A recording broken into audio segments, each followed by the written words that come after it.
There we go. Okay. This is the Hagmann and Hagmann Report for today. It is Monday, March 24th, 2014. I'm Doug Hagmann, broadcasting live from Orlando, sunny Orlando, Florida, in advance of the Prophecy in the News Conference. I want to apologize for the echo in the background. We brought some equipment down with us and broadcasting live here on location from Orlando in advance of the Prophecy in the News Conference taking place on Friday through Sunday. And I apologize for the dead air here. I'm operating off of different switches. Joe is taking the night off, and we will be dark for the rest of the week. We're going to be playing the best of the Hagmann and the Hagmann Report, bringing you some very special guests. And then next week we've got a lot of special treats for you as we return live. For the new listeners, we have many. Of course, we broadcast live each and every weeknight from 8 to 11 p.m. Eastern Time, and our home base is HomelineSecurityUS.com. Now, tonight, folks, we have a very important, very special program for you. Joining us tonight, I guess that's folks, and I'm speaking to the men in the audience, a 2-day drive down across the country with wives and others. You know how it goes, right? We got in extremely late last night or early this morning, and have been running ever since. So you'll have to forgive me.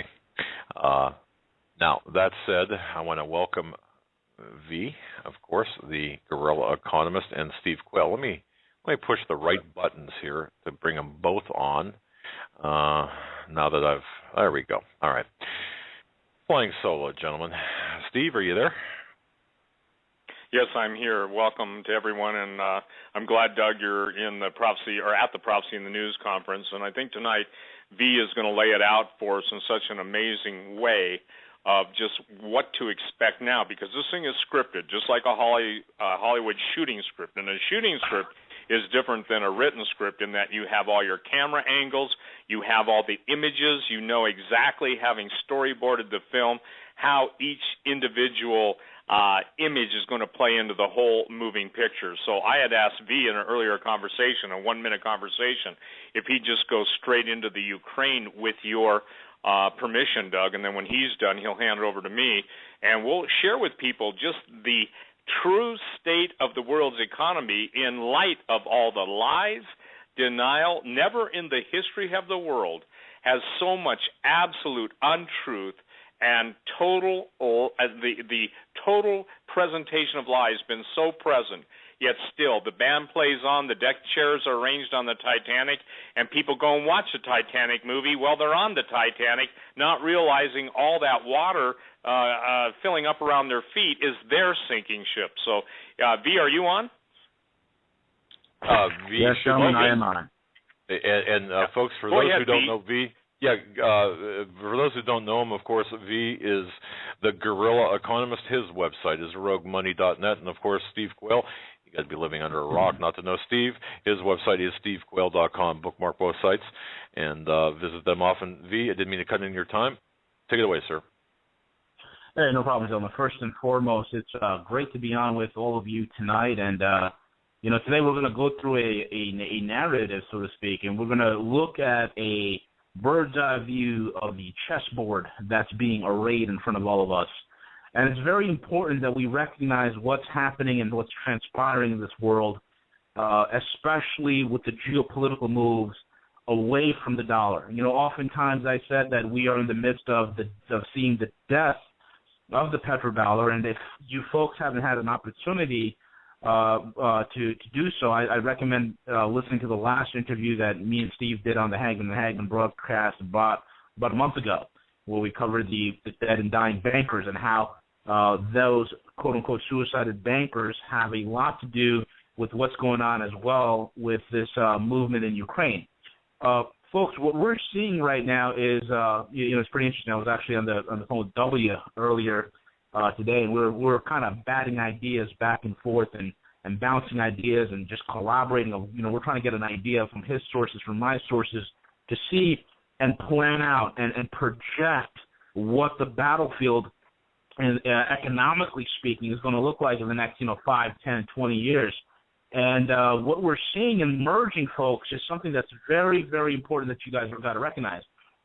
We are in the death throes, and those are his words, not mine, and it's so aptly put. The analogy, folks, if you want to put it this way, you have a patient who's dying, and sometimes when the patient's dying, you have a lot of spastic movements that all of a sudden just, an arm was flying this way, a leg flying that way, and it will hurt and hinder anything and everyone around it.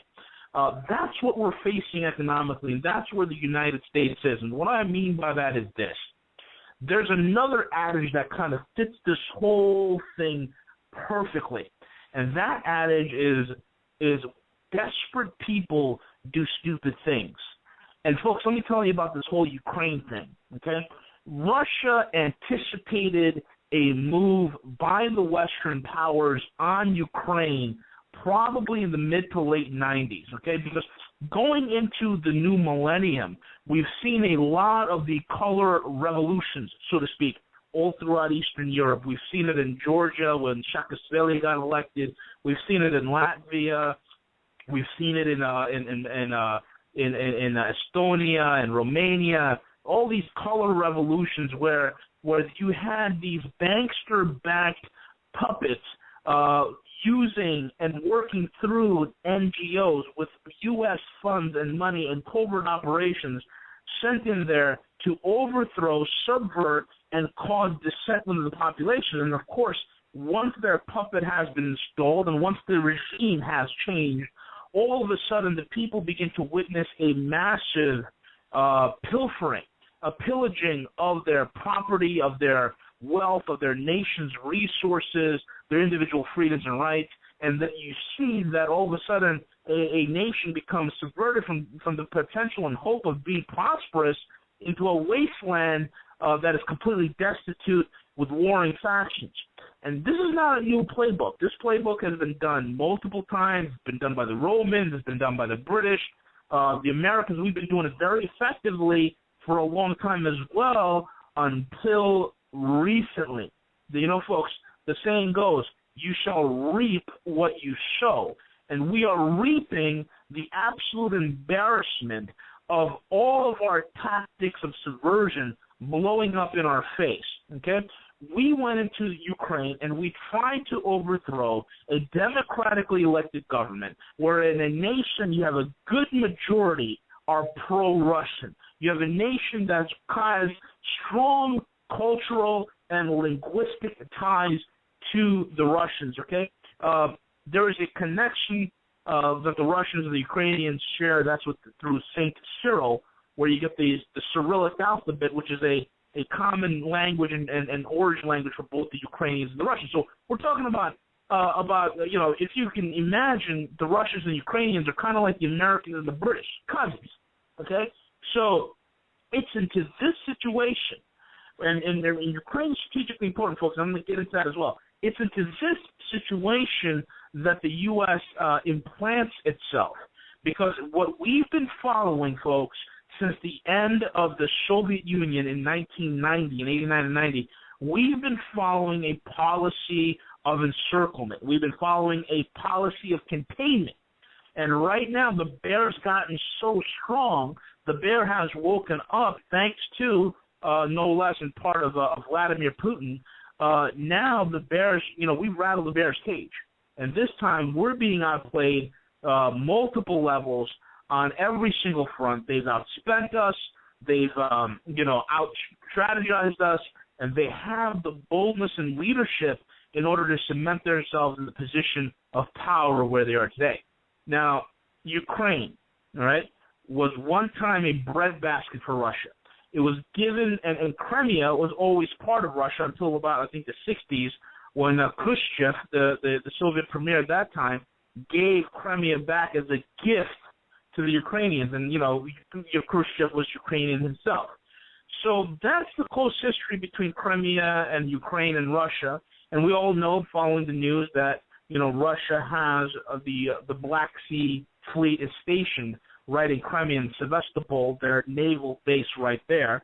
And so we know that's a very, very strategically important point for the Russians It's one of two of warm water ports they have. The other warm water port, folks, and again, there's a connection here. That's Tartus in Syria.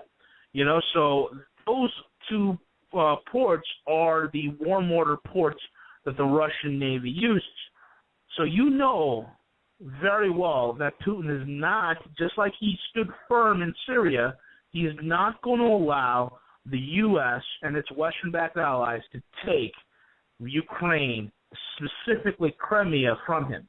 He's not going to risk that, okay? So the thing tonight that we're going to go into, folks, with all this information, there's a lot that we got to go through tonight. I got pages and pages of information that I'm hopefully going to get through every single one of them. That's the goal. The point is that we want to make tonight is that Ukraine is a place where the dollar goes to die. And what do I mean by that? Again, folks, if you remember back in October, back in September, I talked about the botched false flag event that the Free Syrian Army, these rebels who are a bunch of jihadis from Saudi Arabia and other parts of the Middle East and the Muslim world, what they try to do and blame and peg on Assad and how that blew up in their face. And I told you implicitly that botched false flag event, and then the Russians coming down and the Chinese throwing a very hard line on Syria, saying this far and no further, which caused the U.S. to pack it in. That event had a lot of reverberations on so many different levels.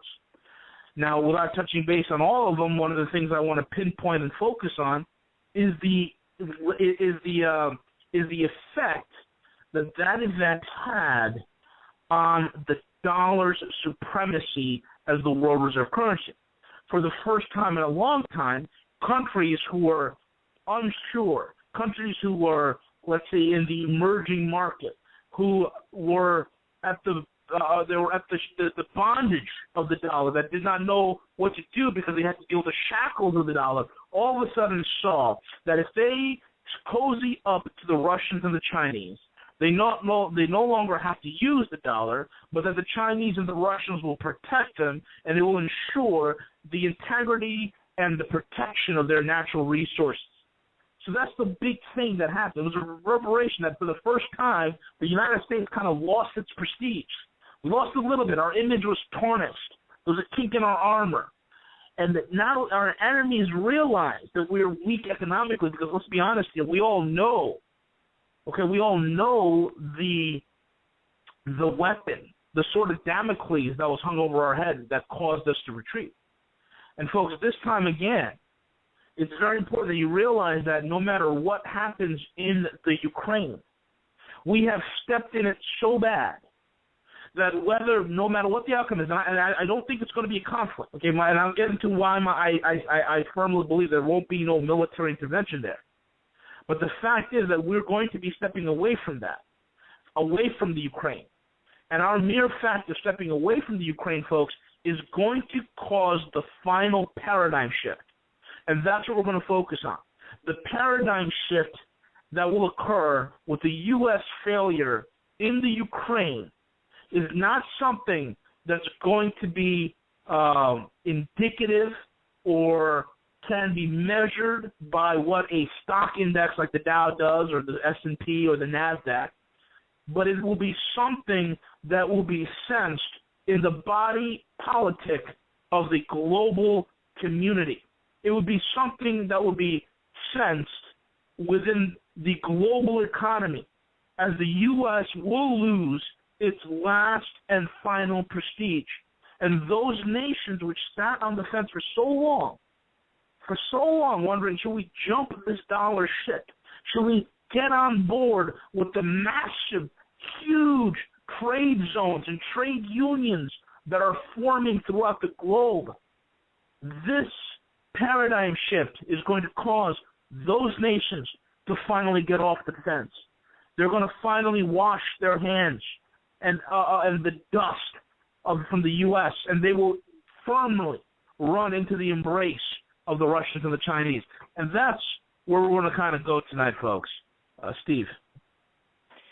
I think the best word right now, it's an interesting word, it's revanchist, and we're seeing Russia basically going after their, if you will, their old territorial claims. But I think the other thing that we've got to keep in mind is if you've watched the headlines, ladies and gentlemen, over even the last 72 hours, where Vladimir Putin is being projected as the protector of Western Christianity, at the same time the current administration and all those and even the military are being seen to the world as being diametrically opposed to Christianity. This all has obviously very prophetic significance and relevance.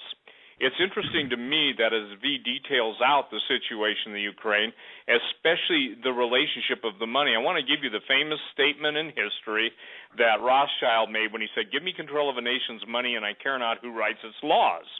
Well, the point is that big bucks are moving behind the scenes.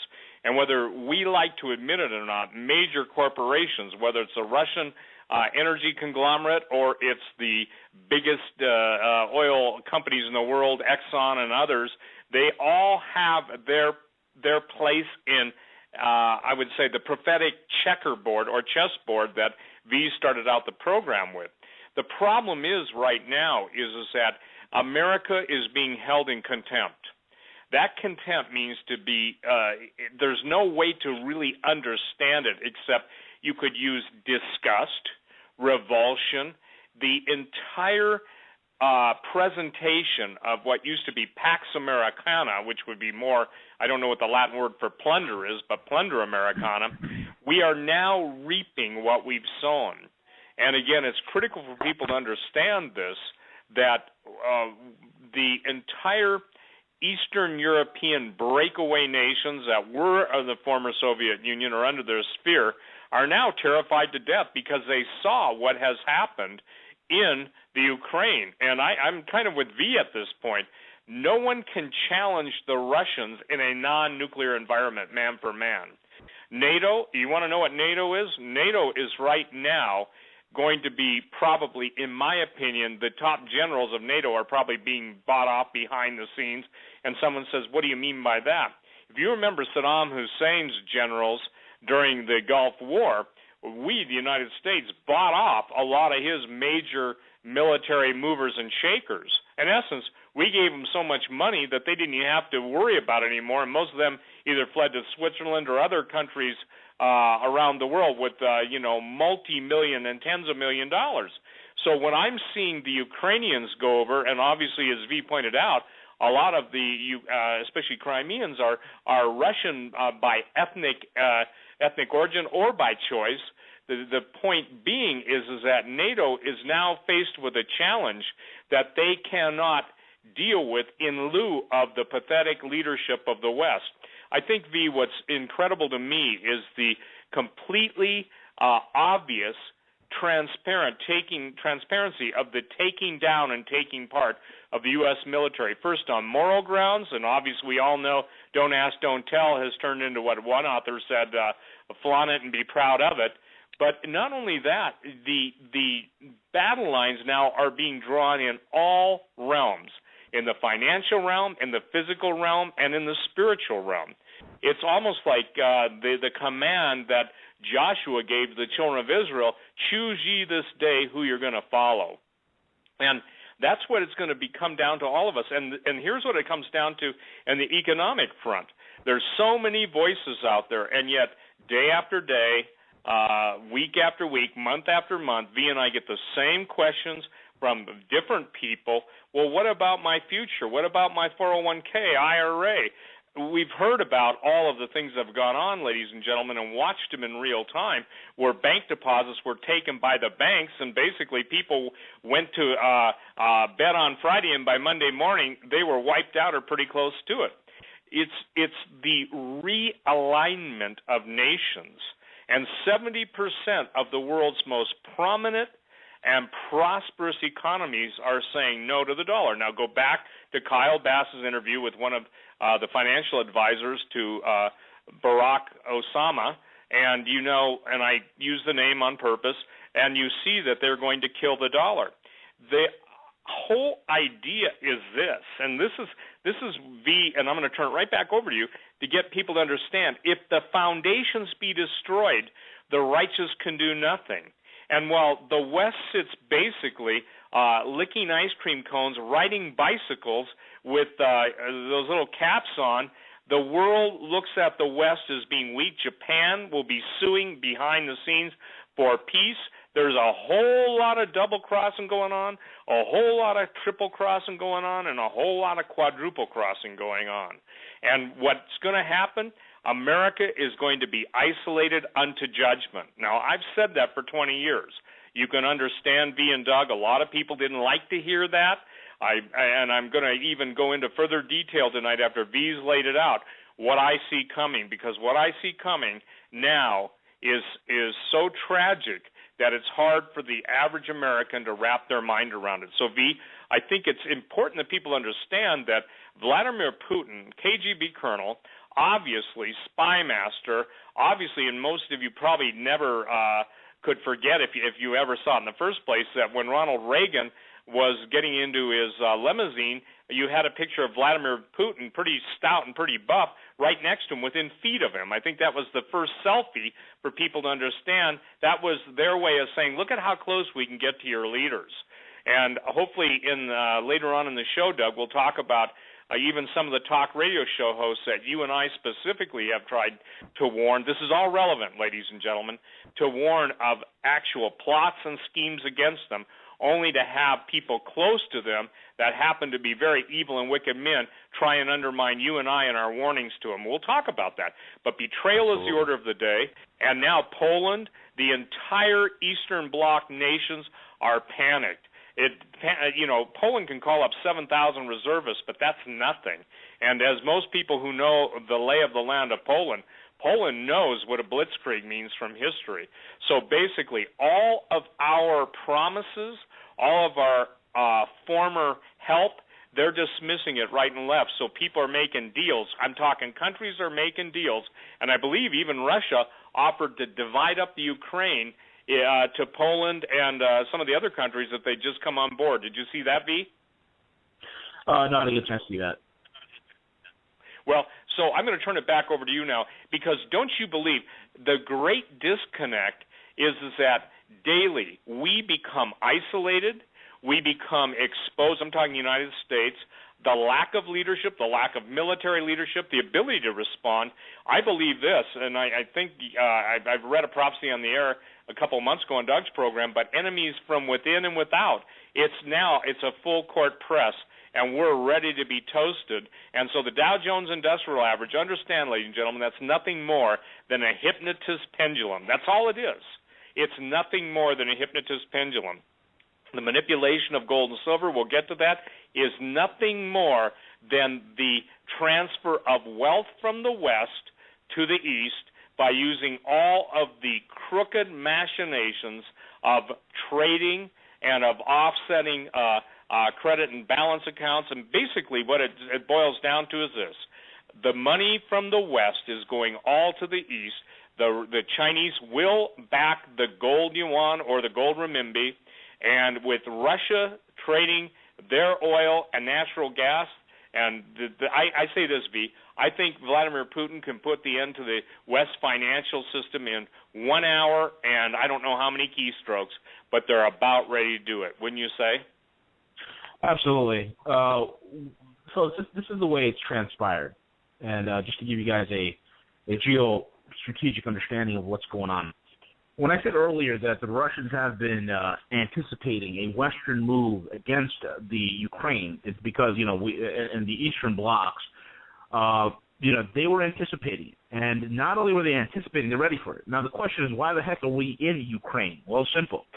Number one, it's the strategy and the doctrine of containment that we've been running on the Russians for the last 20 years or so. Number two, it's to get the shale oil that's in Ukraine. Ukraine has a little bit of shale gas that's in these specific areas in Ukraine, specifically the Dnipropetrovsk region and the Donetsk province.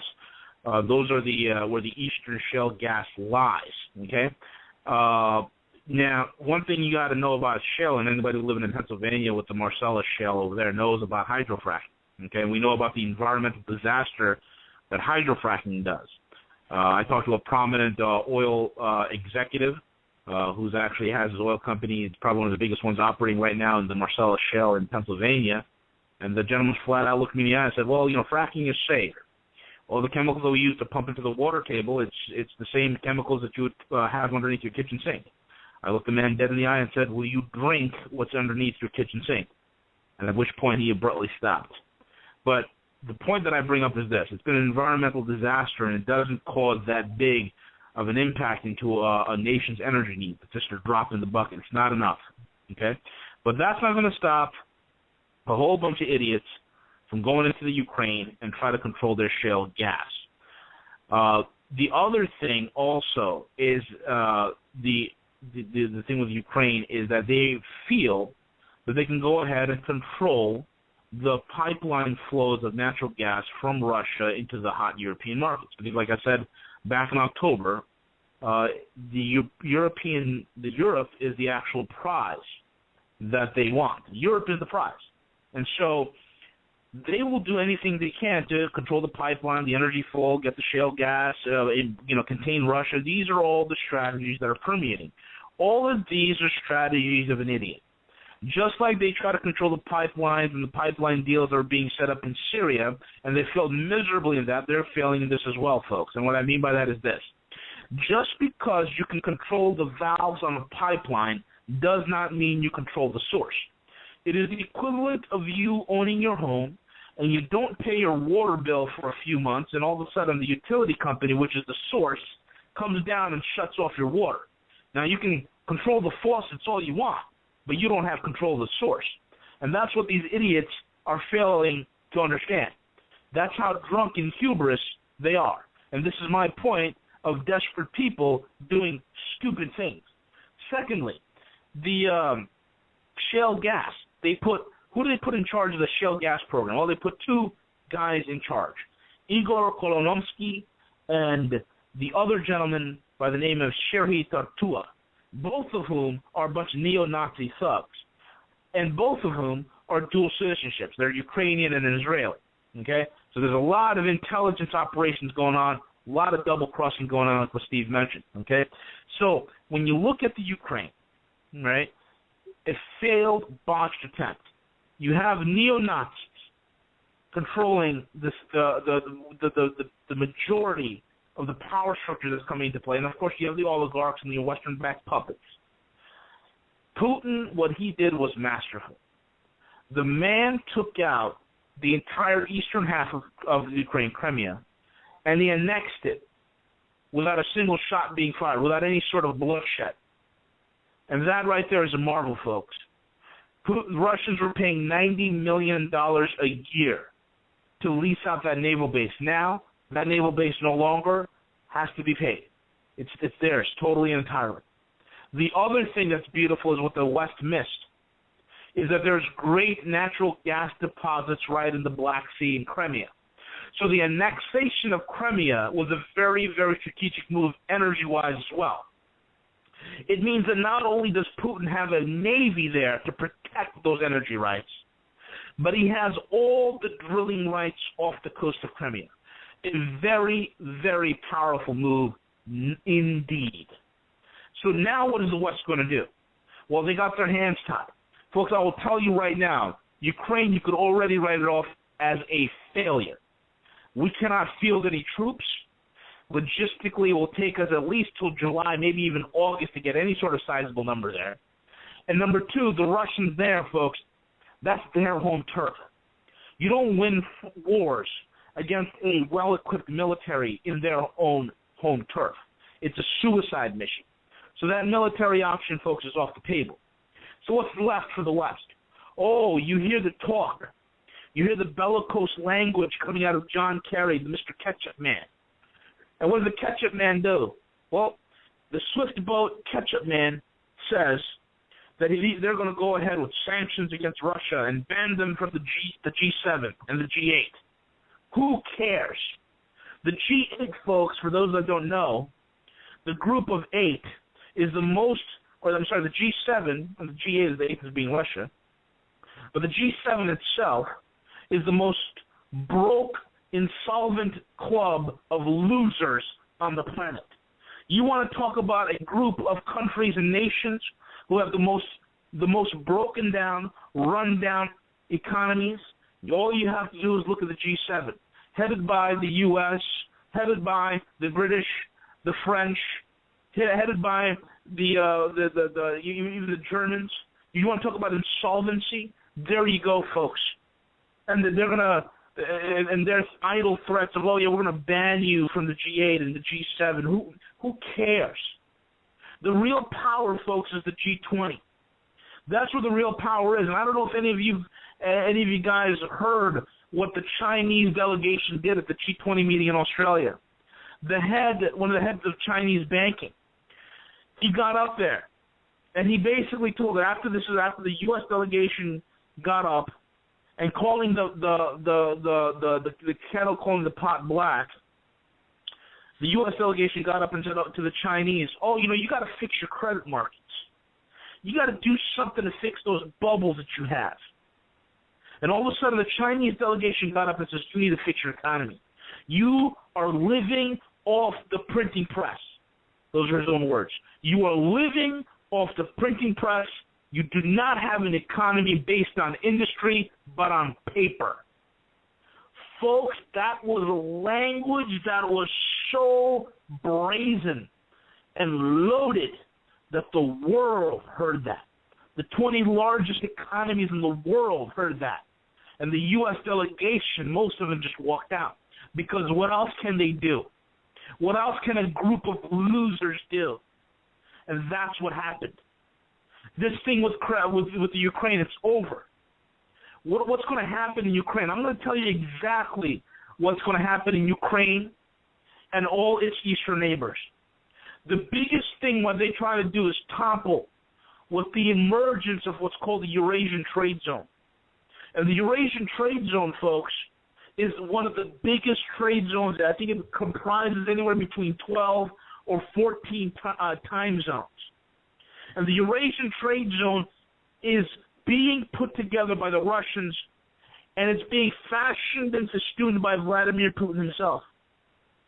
And it's going to comprise trading resources without using the dollar as a medium of exchange. And the U.S., because the most critical thing that we have, the only weapon we have is paper. And the only advantage and the only luxury we have is that our currency is a world reserve currency. This strength, folks, also happens to be our Achilles heel. So the Russians are making a power move, and we're falling into it. The Russians, folks, let me tell you this. This is from inside sources. I firmly believe, and even with my own data is telling me, and my own intelligence is telling me, I firmly believe the Russians, not only were they prepared for a Ukrainian invasion, okay, by the West into Ukraine, but they laid the trap perfectly for them. What do I mean by that is this.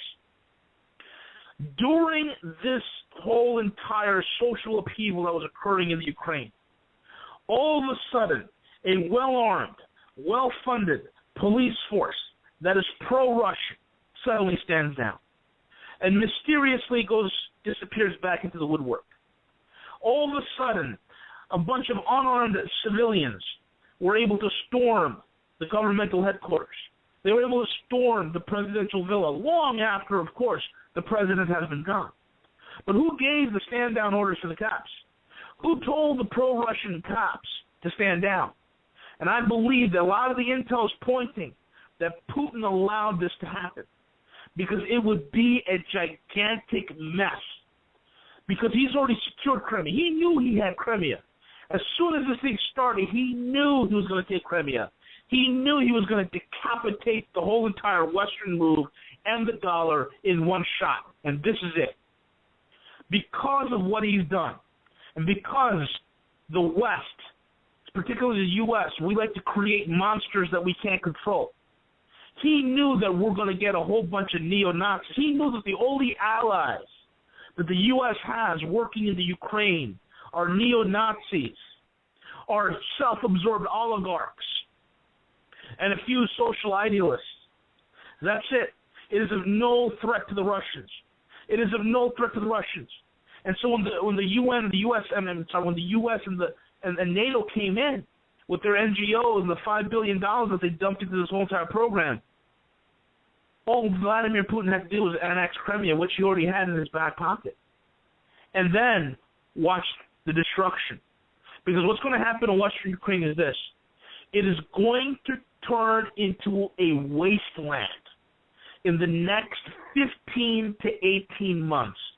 It will be a wasteland where neo-Nazi thugs, oligarchs, and U.S. NATO puppets will be vying for the levers of control.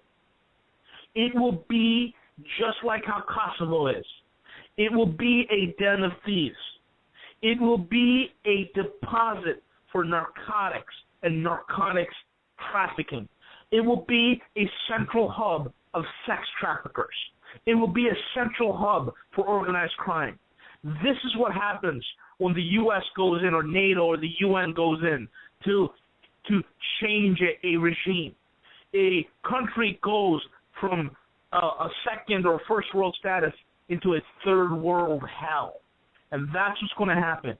And you better believe as this happens, Estonia, Romania, Latvia, all the countries right now that are having the tentacles of Monsanto and the tentacles of ConocoPhillips and Chevron, all these tentacles of Western-backed corporations and banksters and oil companies coming in, they're going to realize, oh my God, so this is what happens when the West takes over a country, when their pensioners are having their pensions cut in half, when the resources are being stripped, where the price on energy and food explodes, where the people can no longer afford to live in their own country.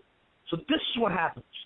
And you will see the entire Eastern Bloc, the even the ones that are the color revolutions of the early millennium, wash their hands of the U.S. and go running into the Eurasian trade zone that Putin is setting up. That is the trap. This is the eagle trap. I wouldn't even call it an eagle trap because we're a turkey now. This is the turkey trap. And Vladimir Putin has turned Ukraine into an economic and political turkey shoot, and we are the target, and we are what's for dinner. Steve. You know, it used to be said it's tough to soar with eagles when you got to trot with turkeys. And it brings me to some of the visions that Dimitri Duduman had, and so I couldn't resist. It seems like, I used to say, it seems like a lot of critics out there believe every day is Thanksgiving because they sure do a lot of turkey activity. They act like turkeys, and that's not a compliment. I want to put everybody in remembrance because I think that something that is forgotten, especially in the non-accepting of prophecy evangelical world and even the non-Christian world, seems to put more stock in the prophecies of Nostradamus. If you take the polls that are out there, that these are the end times, the understanding of Gog and Magog, the end war, the rise of Antichrist. I saw it today too, V and Doug. I don't know if you guys saw it, but 49% of the Americans polled believe that the United States government is out to kill them. Whoa, what is it? When the government fears the people, you have liberty. When the people fear the government, you have tyranny. But that's an incredible thing. But I want everyone to know that probably one of the most remarkable websites out there, and this is pertinent and to germane, more than you could even imagine what we're talking about tonight. It's handofhelp.com. Again, handofhelp.com. And it's a ministry of Dimitri Duduman, who went to be with the Lord, but now it's Michael Bodea, his grandson. But here's a vision in 1996, and Doug and V, I remember being on the air on talk radio when this one came out and doing a whole show on it. Because at this point, the Russians and Chinese were not buddy-buddy. At this point, there was no strength for Russia to challenge the U.S. in the way that obviously there's no strength in the U.S. now to defeat the Russian challenge. And this is a vision received by Brother Dimitri Duduman, April 22nd, 1996. Now, we're March 24th today, and as I was looking at this, And I prayed before we went on the radio, V and Doug, I said, Lord, just help us to paint the picture that is so clear, so concise, to clear up all misconceptions that people will get it, Lord, because the day will come with whoever controls the Internet. Obviously, these type of shows won't exist, but let me go on. So Dimitri received this vision April 22nd, 1996. And interestingly enough, you know, we're coming up on the 18th year of that. I prayed, he said, and then went to bed.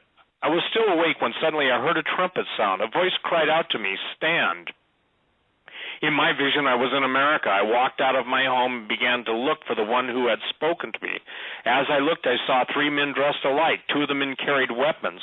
One of the armed men came to me. "I woke you to show what is to come," he said. "Come with me." I didn't know where I was being taken, but when we reached a certain place, he said, "Stop here." A pair of binoculars was handed to me, and I was told to look through them. "Stand there, don't move, and look," he continued. "You will see what they're saying and what they are preparing for America." As I was looking, I saw a great light. A dark cloud appeared over it. I saw the president of Russia, a short, chubby man who said he was the president of China, and 2 others. The last 2 also said where they were from, but I did not understand. However, I gathered they were part of the Russian-controlled territory. The men stepped out of the cloud. The Russian president began to speak to the Chinese one. "I will give you the land with all the people, but you must free Taiwan of the Americans. Do not fear, we will attack them from behind." A voice said to me, "Watch where the Russians penetrate America." I saw 3 words being written, Alaska, Minnesota, and Florida. Then the man spoke again, "When America goes to war with China, the Russians will strike without warning." The other 2 presidents spoke too. "We too will fight for you." Each had a place already planned as a point of attack. All of them shook hands and hugged. Then they signed a contract. One of them said, "We're sure that Korea and Cuba will be on our side too. Without a doubt, together we can destroy America." The president of Russia began to speak insistently. "Why let ourselves be led by the Americans? Why not rule the world ourselves? They have to be kicked out of Europe too. Then I could do as I please with Europe." What B's talking about in pipelines, oil, we're right there right now.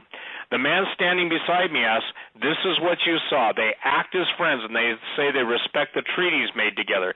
But everything I've shown you is how it really will happen. You must tell them what is being planned against the Americans.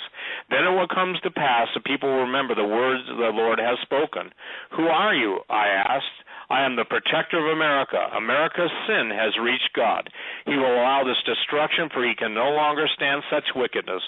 God, however, still has a people that worship him with clean hearts, and they do his work. He has prepared a heavenly army to save these people." As I looked, a great army, well armed and dressed in white, appeared before me. "Do you see that?" the man asked. "This army will go to battle to save my chosen ones. Then the difference between the godly and the ungodly will be evident." Now, why is that critical? 18 years later, we're now seeing the implementation of a dream that God gave a man of God who tried to warn people then. So God is more than long-suffering and more than patient. And why this even becomes more curious to me, there's now a movement on in Alaska that's being, obviously, I would say, funded by Russia to join that the Alaskans, supposedly, not all of them, but there is a movement on to join Russia. If you notice, obviously, that we're hearing reports from all over the country, but a whole lot of them around Michigan and Minnesota of Russian troops, Russian Spetsnaz, etc.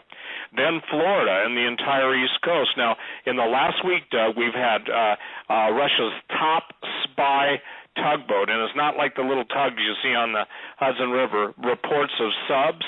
What V was talking about encirclement, you don't have to be blind. The best thing that NATO could have done is backed off, not encircled Russia. Now we've got Russian troops in Cuba, we've got them in Venezuela, we've got their subs off both coasts, we've got an internal force that was brought here by I would say the entity in the White House. I remember when I interviewed Robert Jones and we talked about the letter that his relative was shown who was called to Moscow, who was married to a Russian, and where basically Department of Homeland Security had requested the Russian troops to be in America. Now look, here it is. We got to grow up, ladies and gentlemen. Some of you still can't grasp what happened to your country. Some of you still can't grasp how it's laying out and playing out. Some of you don't understand that Mystery Babylon, whether you want to accept it or not, the United States is in prophecy. All of the standard dispensationalist nonsense doesn't apply. America has been a superpower. Obviously, there's no other nation in the world that fits the criteria of Mystery Babylon and our merchandise. Money is a commodity, and money changes hands from weak hands to strong arms. That's also said about gold. So what you're seeing is the greatest wealth transfer, and the world runs on energy. That's why people get murdered who have alternative energy devices, because the alternative energy devices, whether it's zero-point energy or cold fusion or any of the other marvelous inventions that are out there, they're blocked. That's why electrogravitics and all of the what I call black science, black meaning the secrecy of the budgets that built them, actually your tax dollars, all of those things exist, but not for your benefit. We're seeing the war being set up that will cull the planet's population. Right now there are outbreaks of Ebola, even in Canada. Guinea is nothing more than a biological test tube for bioweapons designers.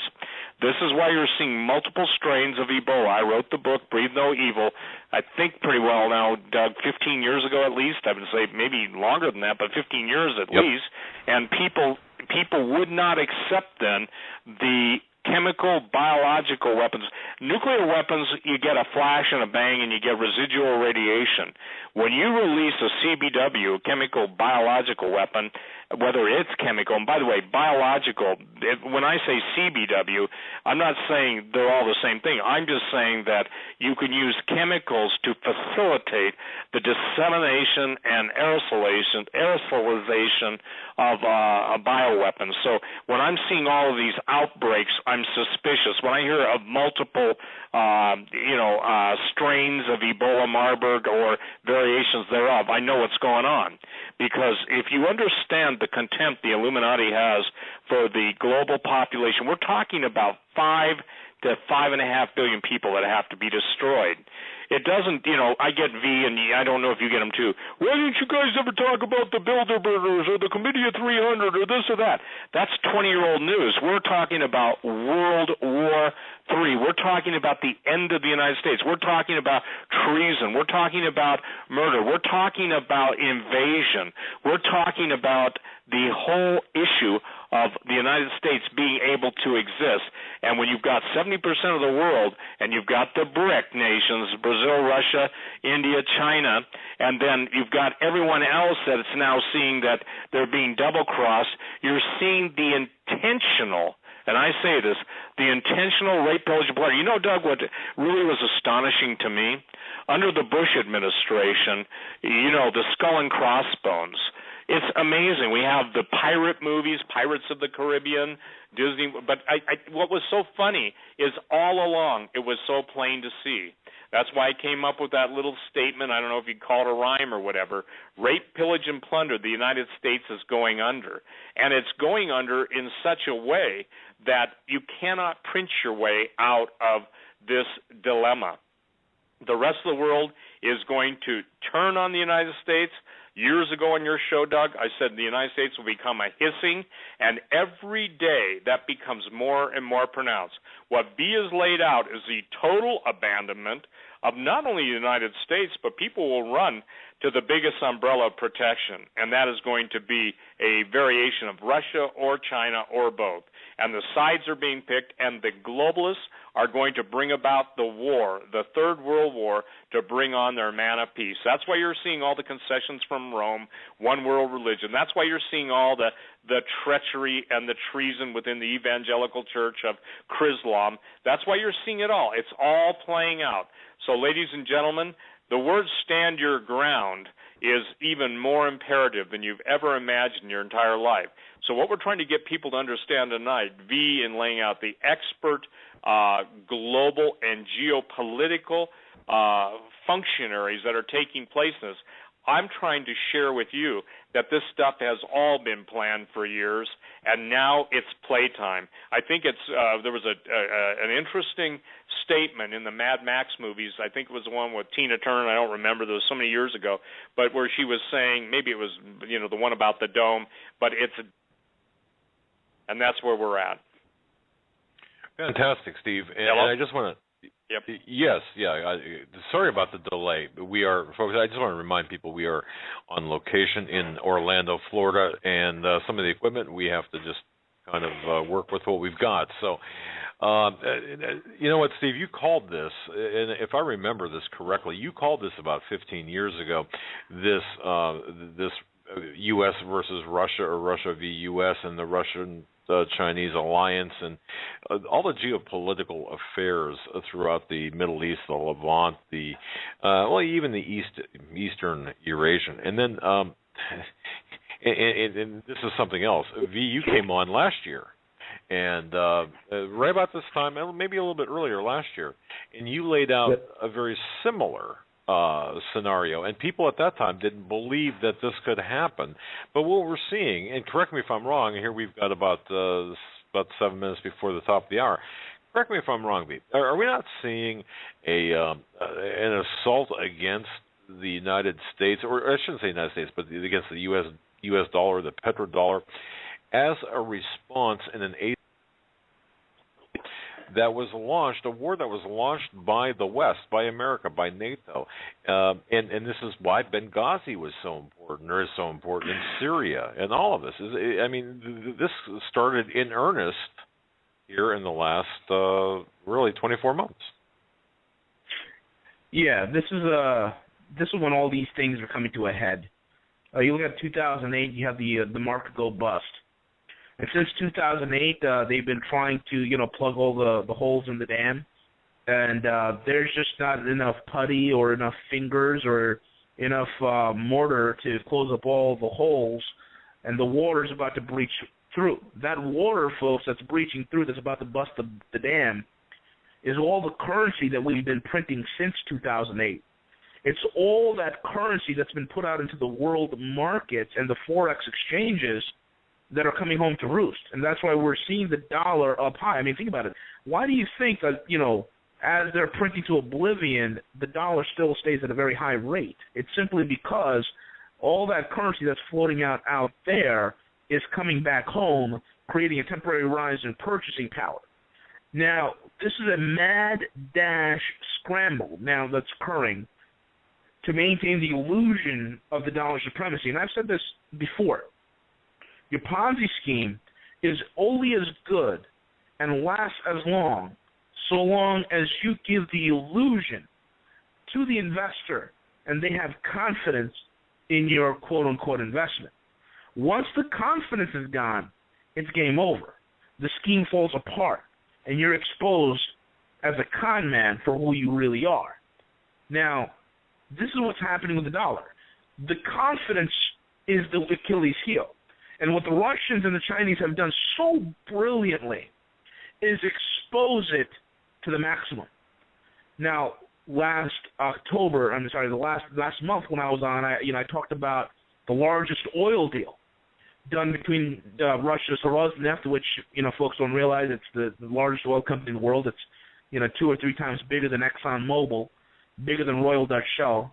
Okay, Russia's largest oil company, Rosneft, signed an energy deal with a Chinese company called Sinopec, where the Chinese will be selling Russian oil at wholesale, bypassing the dollar. So now if any country wants oil, they just go to the Chinese and buy it from them. Why pay the extra fees associated with the dollar when they can buy it from the Russians and the Chinese? It's a no-brainer, folks. And, folks, let me tell you this. Remember what I told you. All the intelligence data from myself, from the other guys like W and a few of my other, sources that are in the financial world, we are all seeing a late October date for a paradigm shift. And again, this is not something that's going to be reported in the news. It's not something you're going to see in the markets. It's going to be a regular day towards the end of April. But what's going to happen is so significant because of the simple fact that we're going to see a paradigm shift away from the confidence in the dollar. It will be shaken to the core. And many of those countries that sat on the fence about whether or not they should be involved in a bilateral trade or unilateral trade agreements with other nations bypassing the dollar, those countries are going to get off the fence. And that kind of sets us up to what's going to happen in May. In May, Putin has planned to meet with the Chinese, and they're going to ink the largest gas deal ever. And this gas deal is going to be run by Gazprom, the largest natural gas company on the planet. Gazprom will be supplying directly to the Chinese their natural gas. So that's already being set up. The second thing that's being done is you got to realize, what I told you, they have been anticipating the American escapade into the Ukraine. So in response to that, what the U.S. what the Russians have done is this: they've set up pipelines to Germany. Okay, the first pipeline is called the Nord Stream pipe, which is complete, and the South Stream pipe will be completed towards the end of the year. So already the strategic movements have happened, which is going to, in other words, folks, the stage is already set.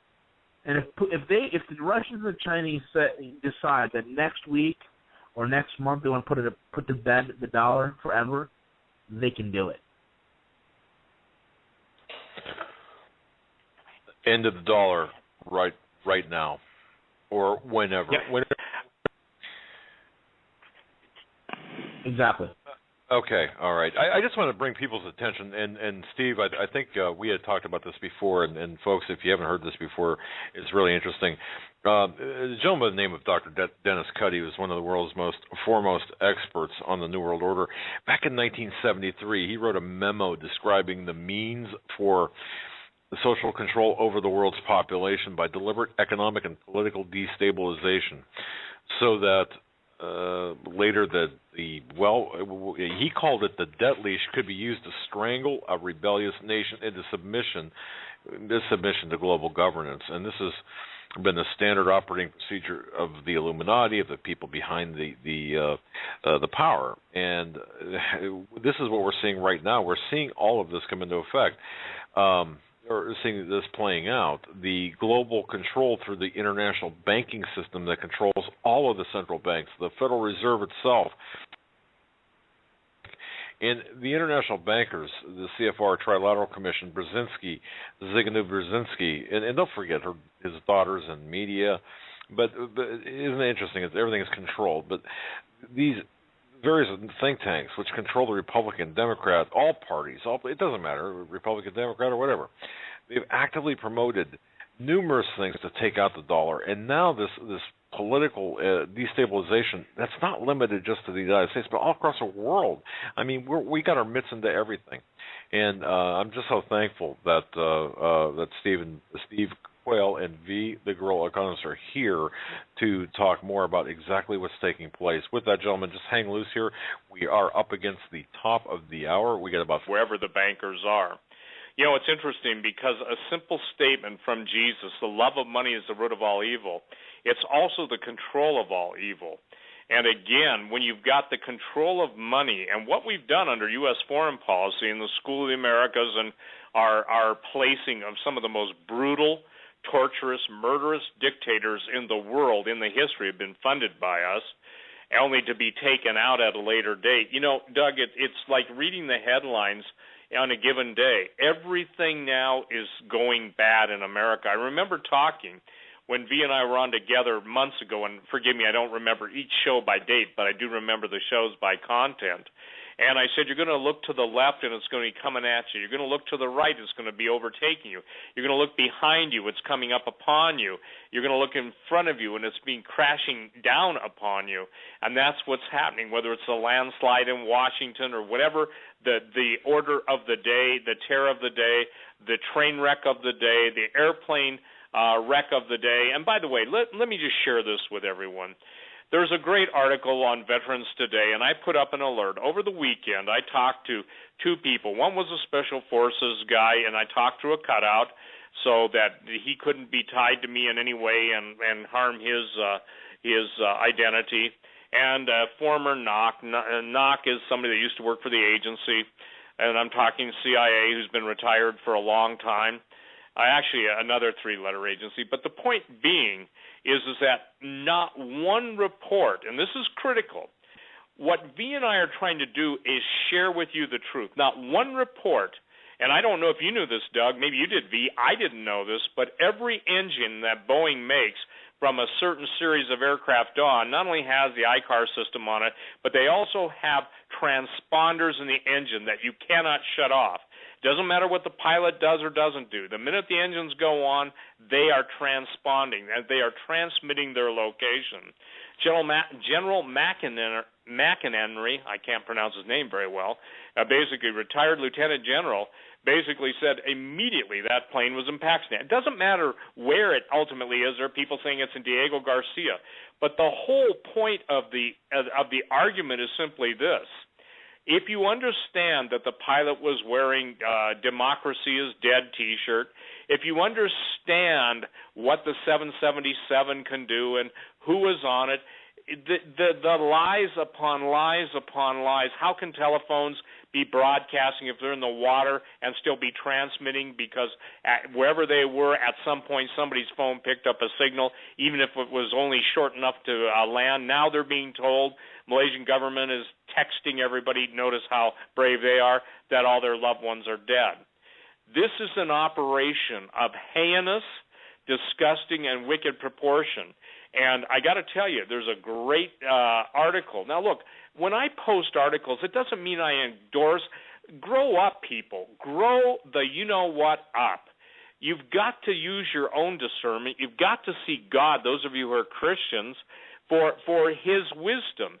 But what I'm trying to share with you is this, is that lies, lies, lies, bloody lies, horrid lies, I won't use the other word, but the point being is there's a lot of lies out there.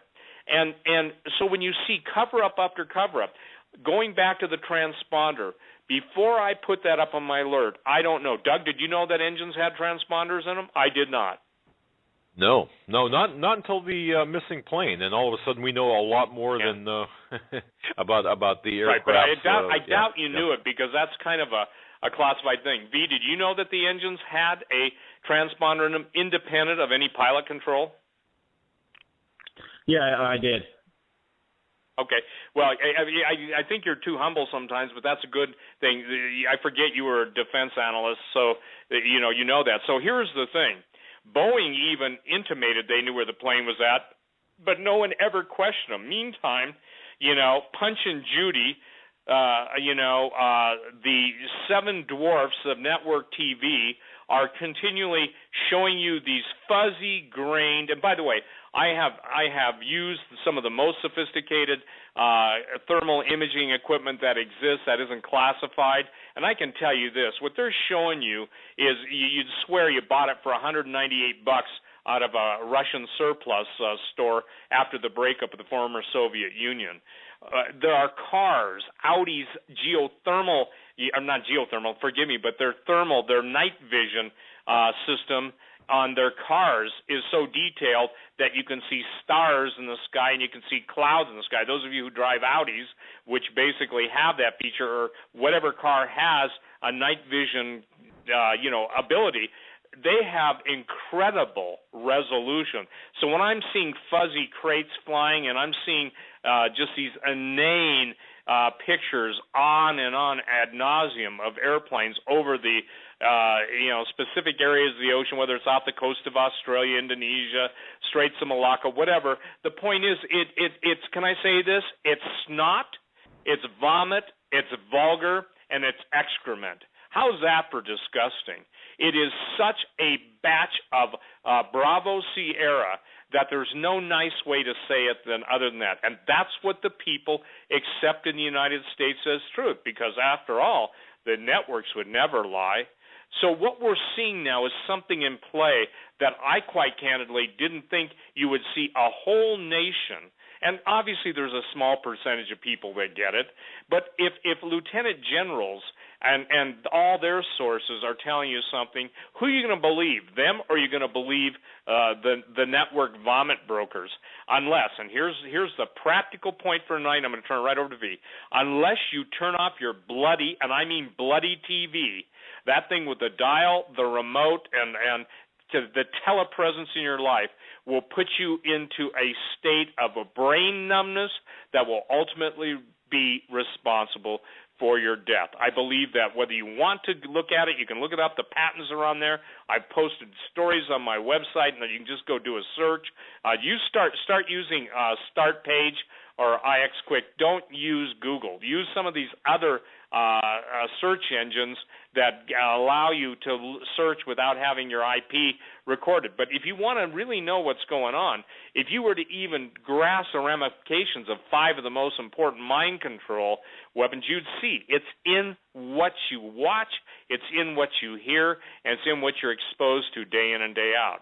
So I want to get back to V and how this plays out and why you're seeing China now and Russia being the 2 major gold buyers in the world. And even today, V, they knocked gold down $25 and they knocked silver down, 20-some cents.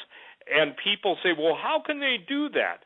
Why don't you explain to people how the Chinese are being able to buy gold at a discount, physical gold, by basically manipulating, with the help of J.P. Morgan, Goldman Sachs, and others, how they're able to buy all the physical gold. How does that take place? Well, this all goes back decades and decades and decades. I'm probably going to be the only one on the radio that's probably even broken this, but the whole thing that with China, okay, and why the ravenous gold purchases, the price dips low into the 11 or 1200s, they're buying it up at a rapid clip. The price being in the 1300s, and then we saw as high as close to $1,400 per ounce, and then all of a sudden you see the beat down again, and then the Chinese buying more again, even though the physical market is shrinking at such an alarming rate. There's really not much left. What's being taken out also is being taken right out of the refineries. We heard about the Swiss refiners being backed up and delayed. Let me explain what all this means.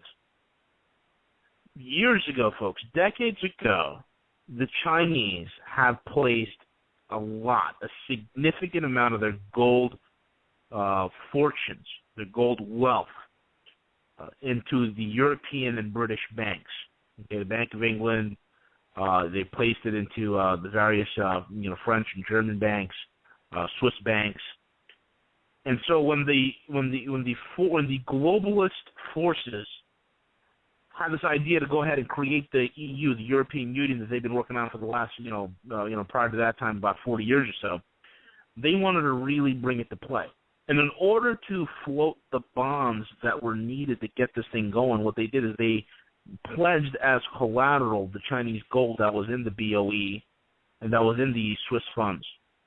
So that gold was used as collateral for the Eurozone. With the, and the hopes was that the Eurozone will be sustainable. Of course, these idiots can't, manage anything. They can't manage a convenience store, let alone a country. It's amazing to me how these guys can even balance their own checkbooks.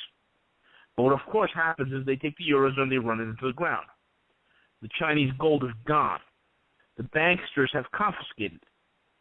So in this process of having it all gone, now, in the last, I'd say 5 years or so, the Chinese have been really bringing the pressure to bear and demanding repayment of all their gold that they've ever loaned the Europeans. So on top of all the buying that they've been doing, they've been repatriating their gold as well, to the tune that we have 1,000 metric tons of gold leaving the European zone, the Eurozone, and the British Isles every month. They're doing this in order to get back what is rightfully owed to them. J.P. Morgan is involved in the whole same thing because, again, the whole London whale squabble and his debt that went down south that he lost to the tune of $100 billion, not the $2 billion or $9 billion where they left it, but $100 billion, had to do with rehypothecated Chinese gold. Hence, J.P. Morgan is in the process of paying them all back, and their headquarters down here in New York was put up as collateral for that for that debt that was lost. Okay, so this is what's happening, and this is temporal. There's not much being done right now in terms of there's not that much paper to float. Or what I'm saying is there's not enough paper left to keep the suppression going. A lot of investors are seeing the handwriting on the wall, and they are waking up to the fact of the idiotic spending habits of the United States, and we're seeing this in the Eurozone, in the Americas. And these investors are waking up and saying, we don't want any part of this. We're going to head for a safe haven. And as the Ukrainian situation unravels and blows up in the United States' face, there's going to be a mad dash to the exit doors.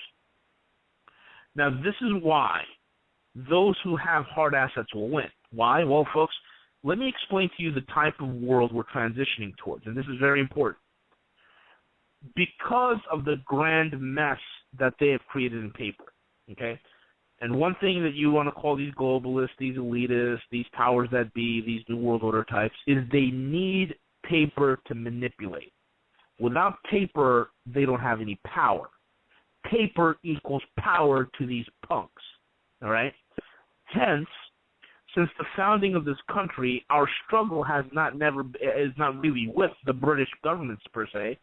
Our struggle from the birth of our nation was against the banksters. It was against the formation of two central banks, and finally the third central bank succeeded. It has always been against the fight of hard currency and hard assets versus paper and fiat. They need this to survive, because you cannot manipulate a hard asset. A hard asset is limited, it's finite. It has intrinsic value. So there's not much you can do in terms of manipulating it. So in order to jack up an economic system sky high to the way we have it today, you need fiat, you need paper. That's the Achilles heel. The Russians, the Chinese, the 20 other large economies understand this. And they are in a hard asset buying mode. And we are transitioning into a new world, folks. The new economic reality that we are transitioning in towards is a reality where paper no longer dictates the value of a hard asset, but hard assets will dictate the value of the paper. And what I mean by that is this: he who has the hard assets wins. He who has the gold wins. His currency worth, his economy will be based upon his assets. We don't have none in this country, whereas those in the rest of the world and the rest of the large economies do. Okay? So we in the West will be left holding the bag. We in the West will be on the outside looking in, while the rest of the world goes on and forms their trade zones and trade unions. Now, I told you how all this thing will play out. Another trap, and folks, I'm telling you right now, if the United States decides to pull some sort of a sanction on the Russians, this is how it's going to play. If Vladimir Putin wanted to end the dollar tomorrow, he can do this. He can all of a sudden raise the price of oil. Now, we know that $115, $120 is somewhat sustainable for the U.S. It's at $115 is sustainable. $120 we're at a breaking point. At $150 a barrel, there's no way we can sustain it. At that point, we have a complete crisis. Trucks can't move, planes can't move. It becomes a logistical nightmare. There's gridlock in the supply chains, supply shortages, and we crumble and implode as an economy. We just cannot take that type of hit. Not only can Putin raise the price of oil to that level, but he can also, as a double whammy, say, pay me in gold or pay me in yuan, and it effectively put an end to the entire petrodollar system. That's trap number one. Trap number two that we see forming, and we remember what happened with the Saudis at the Sochi Olympics. The second trap that could happen is you could have the Saudis, who right now feel extremely isolated. Okay, they're feeling extremely isolated because of what has occurred with the whole Syrian debacle. Now, one of the things that I highlighted the last time that I spoke was we have the Saudi Arabians pumping 90% water and 10% oil. Okay, they're not producing. Their wells are tapping out. The largest wells they have are running dry. So what are they going to do? Their energy war for energy takeover to control energy markets in the Middle East has failed. And the U.S. left them high and dry when they exited Syria. So now the Saudis and the rest of the Middle East is in chaos. We hear about the Saudis pulling their ambassadors and the United Arab Emirates and Oman and Qatar, and Jordan and Egypt. They're all pulling their ambassadors out of Qatar. Qatar is like the U.S. honeybee over at in the Middle East. You know, that's where our largest naval base in the Middle East is stationed, and it also happens to be the headquarters of the Muslim Brotherhood. The rest of the Muslim world cannot stand the Muslim Brotherhood because of the vast destabilization that has occurred. So these Arab fiefdoms are in chaos. OPEC is coming apart at the seams. So into this vacuum, into this chaos, guess who steps in? China. And why would China step in? Well, the Middle East's biggest trading partner is not the United States. It's not the European Union. No. The biggest trading partner, to the tune of $300 billion a year, is the Chinese. And at that point, folks, here comes Putin's second revenge.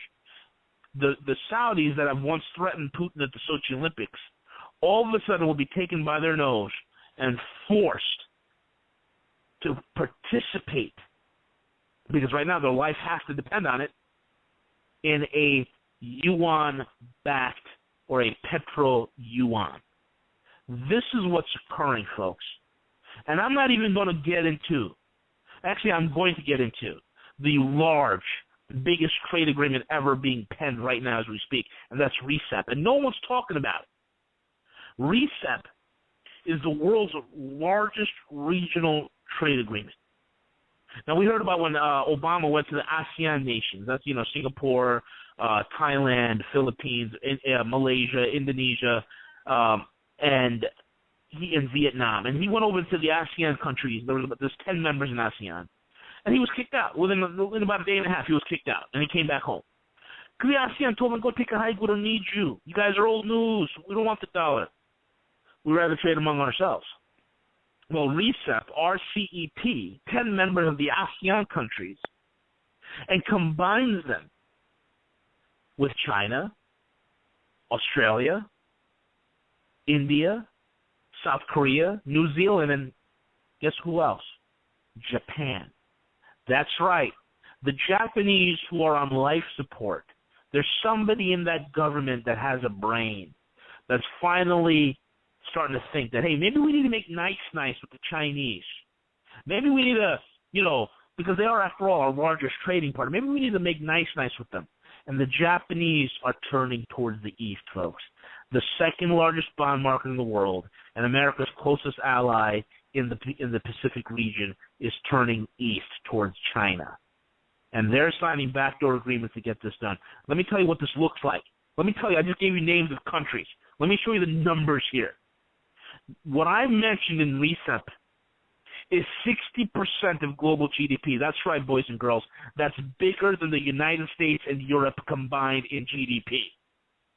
That's over 50% of global trade.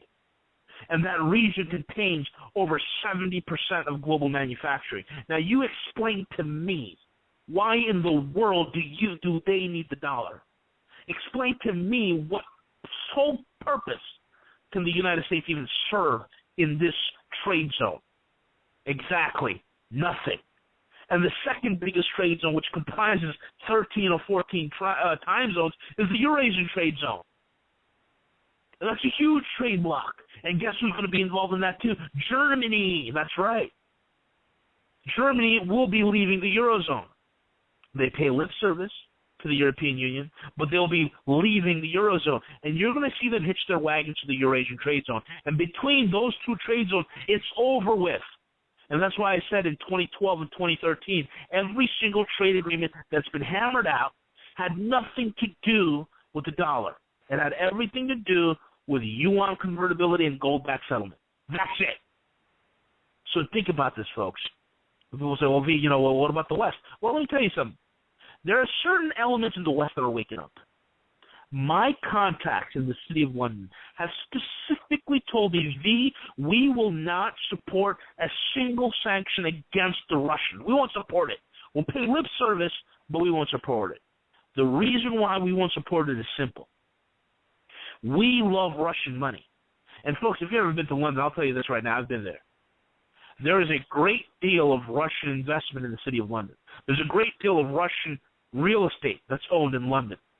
The Russians take advantage. The city of London loves the fact, the bankers in London love the fact that the Russians take advantage of British tax havens in the Cayman Islands, in Gibraltar, in the British Virgin Islands. They love that fact. They're not going to lose that relationship because America can't get its act together. The Swiss, who are late to the party, after they've ruined over 500 years of a banking reputation, decided, hey, we're kind of screwed up here. Let's make nice with the Russians and the Chinese. So they're waking up. So the Brits and the Swiss and the Norwegians, and Norway, by the way, is like the wealthiest country in the world per capita, folks. Per capita. The wealthiest, most stable economy, most stable country in the world, Norway. The Norwegians are going the way of Russia and China, and that is one of the most wealthiest nations. And they're going to be setting up trading partners with them. So where does that leave the U.S.? Well, it leaves the U.S., the French idiots, the broken down Spaniards, the broke Italians, and the destitute, poverty-stricken Portuguese on the outside looking in. Maybe they'll get a few crumbs off the table, but in terms of the United States, we are facing isolation. We are seen as a rogue state. We are seen as the problem child that's going to need an economic spanking, and we're going to be taken out. I'm not talking about nukes falling out of the sky. What I'm talking about, we're going to be taken out economically. Because at that point, there's no need to fire a shot. At that point, this is exactly what I said. When the Chinese are setting up, and this is what my sources have said to me, they've been setting up industrial zones, 100,000 square feet, square mile industrial parks in upstate New York and in Iowa, okay? An idle manufacturing bump, but they're buying it out in Pittsburgh and in Detroit, Michigan, and in Cleveland, Ohio, and Camden, New Jersey, and Newark. Why are they doing all this? Because when this entire global economy realigns into a hard asset, hard commodity-backed economy, we will be on the outside looking in, and we will have a worthless, hyperinflated currency that's going to be as good as toilet paper. And at that point, folks, the American worker will be one of the most cheapest workforce in the world. And at that point, you're going to see the Chinese utilize us to make Apple iPhones in a Foxconn over here. You're going to see Nike utilize Americans in a sweatshop right here maybe in upstate New York, making Nike shoes for $1.25 an hour. This is the reality we're stepping into. We have allowed lunatics to ruin the finest economy in the world. We have allowed lunatics to sell you a bad bag of goods, sell you the lie that we're a consumer-based economy, and we're left holding the bag. We are nothing. We are a cancerous growth on the global economic playing field, and nobody wants to play with us anymore. The game is over, and people already see globally that the emperor has no clothes. This is why China was so quick to throw their hat in the ring with the Russians over Crimea, and the Indians so quick. And what I tell you about the other trade zones that are going on, even with India, okay, and the Iranians and the Turks, they're all tilting east. The BRICS, these are all in play, and we are seeing a commodity powerhouse, which is the Russians, and an industrial superpower, which is the Chinese, coming together, creating a new economic world order and putting the Western banksters on the outside looking in. Folks, that's the world we're heading into.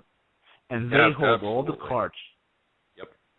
V, it's interesting that you mentioned that we will be the slave labor, and we obviously, I do believe that. V, the benefit here, I just want to make sure that people understand this, and maybe you can just touch on this again. You mentioned Saudi Arabia, and Steve, you and I spoke, and well, all the three of us spoke about Saudi Arabia here the last couple of programs.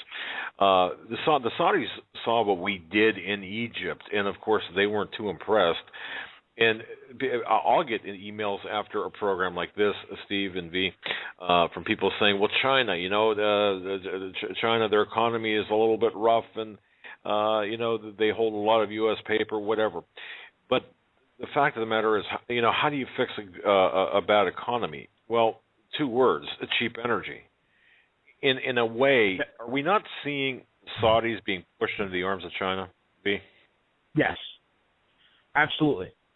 And they're being put there because of us and the idiotic foreign policy that we're running, and the idiots that are in charge of this administration running the country to the ground. That's what's happening. We're not only chasing the Saudis into the Chinese arms, but we're chasing every single person that has any sort of resource or benefit or beneficial business that can be that we can engage with. We're pushing them directly into the arms of the Russians and the Chinese. We are totally being isolated, Doug.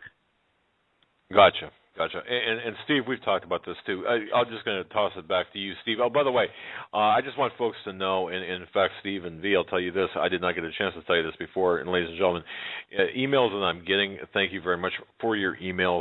For whatever reason right now, for the last 24 hours, I have not been able to send emails. I just want to let you know that. I can receive them. I cannot respond to them. I've got somebody working on that as we speak. But go ahead, Steve. Take it from here. Well, I think it goes back to this. I think that, and look, I don't buy the liberal bull, of the revision version of history. Okay, let me take everyone to Deuteronomy 28, and starting at the 43rd verse, and I'll read about 6 or 7 verses. Now, listen to this. This is Deuteronomy 28. Tell me if this doesn't apply. The stranger that is within thee shall get up above thee very high, and thou shalt come down very low. He shall lend to thee, and thou shalt not lend to him. He shall be the head, and thou shalt be the tail. Just put into that parentheses. Moreover, all these curses shall come upon thee, and shall pursue thee, and overtake thee, till thou be destroyed, because you hearken not unto the voice of the Lord your God, to keep his commandments and statutes which he commanded thee. And they shall be upon you a sign and for a wonder, and upon thy seed forever. And he goes on to say, verse 48, therefore shalt thou serve thine enemies, which the Lord shall send against thee in hunger, and in thirst, and in nakedness, and in want of all things. And he shall put a yoke of iron upon your neck until he has destroyed you. The Lord shall bring, verse 49, the Lord shall bring a nation against thee from afar, from the end of the earth, as swift as the eagle flieth, a nation whose tongue you shall not understand. Doug, when I read that, and I put, how do I say, when I read that, let me read the 50th verse, I'm sorry. A nation of fierce countenance, which shall not regard the person of the old, nor show favor to the young. And he shall eat the fruit of thy cattle, and the fruit of your land, until you be destroyed, which also shall not leave thee either corn, wine, or oil, or the increase of thy kind, or the flocks of thy sheep, until he has destroyed thee. Every single thing that we see, whether, we talk, Doug, on your show at different times about Russian Spetsnaz, about Chinese troops in Mexico, in Canada, the battle plan, the dreams of vision. But all it boils down to this, is we were a nation that once honored and esteemed God, and how the entire liberal Christian community can sit back in their silence, or the conservative Christian community for that matter, and see the total devastation against Christians around the world. And isn't it interesting? Everywhere that the persecution of Christians start is an offshoot of the policies of the current administration. And ladies and gentlemen, you may find that hard to believe, but the tree is known by the fruit it bears. I think, Doug, we have tree avoidance glasses on most people. There is a pall of what I would call damnable ignorance in this country. There is a pall of denial beyond description in this country. You can call it normalcy bias or whatever. But the bottom line is that the Word of God says that because we choose to believe a lie versus the truth of Him, His Word, His Son, His redemption, His power, His resurrection, were given over to believe that lie.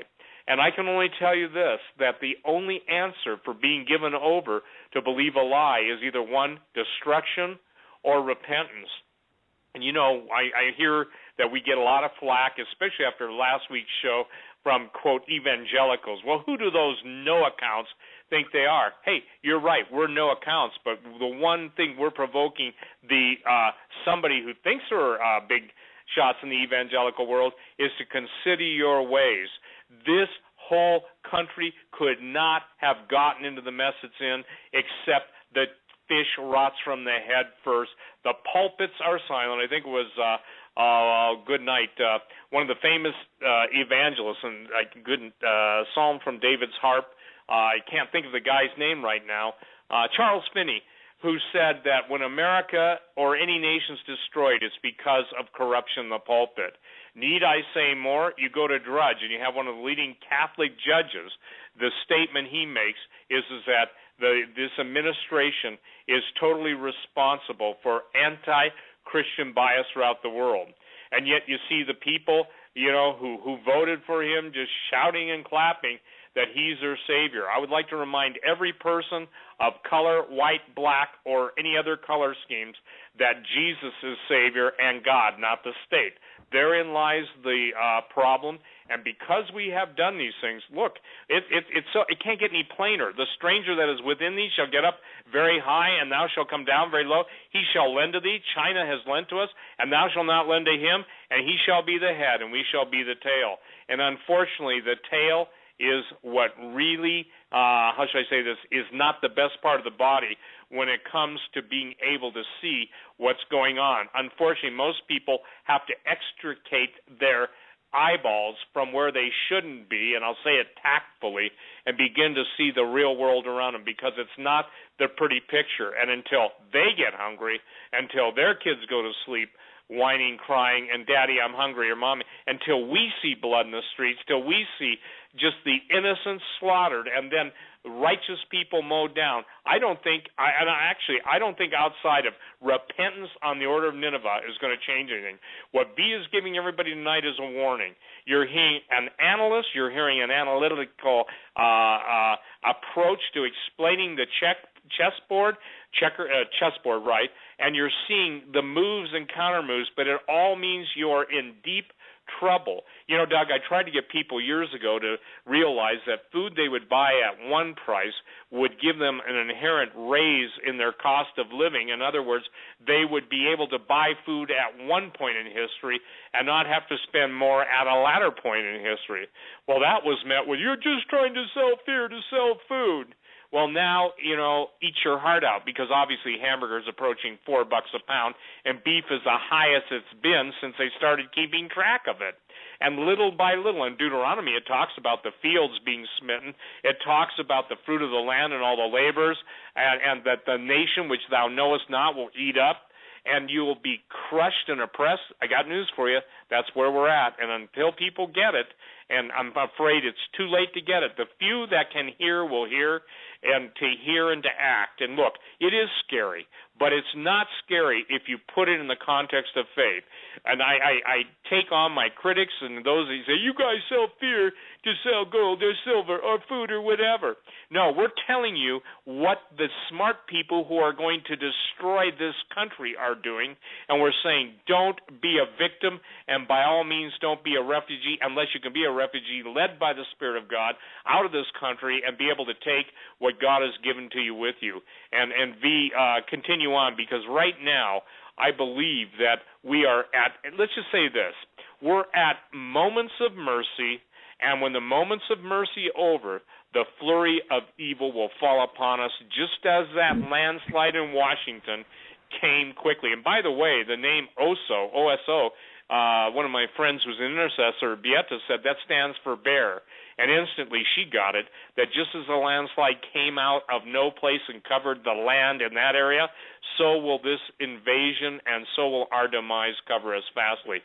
It doesn't matter if you're starved into submission, Stalingrad. It doesn't matter if you're blown into oblivion. Either way, our days are numbered. And I rebuke those who say, well, you don't love your country very much. No, I love the foundation principles of my country. And because I care for people, I'm trying to warn them, trying to help them. And as somebody who's been on talk radio for 23 years, and Doug, I know that if we get 100, 1,000, 10,000 through all the broadcasts we're blessed to be able to have, then it helps. It's time for the people of God to wise up. I can't tell you how many emails I get from this prophet or that prophet. Never heard of them. To my knowledge, they've never done anything, but they're a prophet of God wanting to set me straight. Well, you guys go out and win the lost, because the Bible says he who winneth souls is wise. And he who listens to wise counsel, look, V rubs shoulders with some pretty heavy people. I know some pretty heavy people. I know people that have successfully acquired a lot of money. Obviously, I try and win some of those people to Jesus, and sometimes, I do the best job I can, and not because I want their money. I want them to realize that their money isn't going to go into the grave with them, so why not help the veterans of the United States? Why not help the people that were willing to die once for their country? Now don't let them die before your eyes because they're being cut off. And again, Doug, no one called that earlier or more concisely than I did, and yet I couldn't even get the vets to go along with it at that point. Now the ones that are still alive are starting to see. So, the point that we've got to make is understand this. Every war is economically based. You can have the righteous indignation, but it always ends up with religion is applied to resources, and when God blessed those who walked in his way, he blessed them with resources. Abraham wasn't blessed with Federal Reserve notes, IRAs, Kios, and 401ks. He was plenteous in goods, and the rest of the world understands that, and evidently the American investor doesn't. He's willing to stake his family's life, his provision and future provision on paper promises of a magician's illusion that are worth absolutely not even the ink they're printed on, because it's invisible ink, and the ink will disappear before their very eyes as their wealth or what they've stored up is wiped out before them. Go ahead, V. One of the things you'd have to see here, folks, is this. The advancement of how Putin so tactically and so precisely taken over Crimea and annexed it, okay? It's already provided a blueprint of a lot for a lot of the tensions in the Pacific. And what I mean by that is this. Putin provided the blueprint for the Chinese to take over Taiwan. And to clarify that, those things that he laid out with that Crimea takeover was, number one, to move fast and act very decisively, which he's done. Make sure that there's very little violence, and you have to have the mobilization of insiders.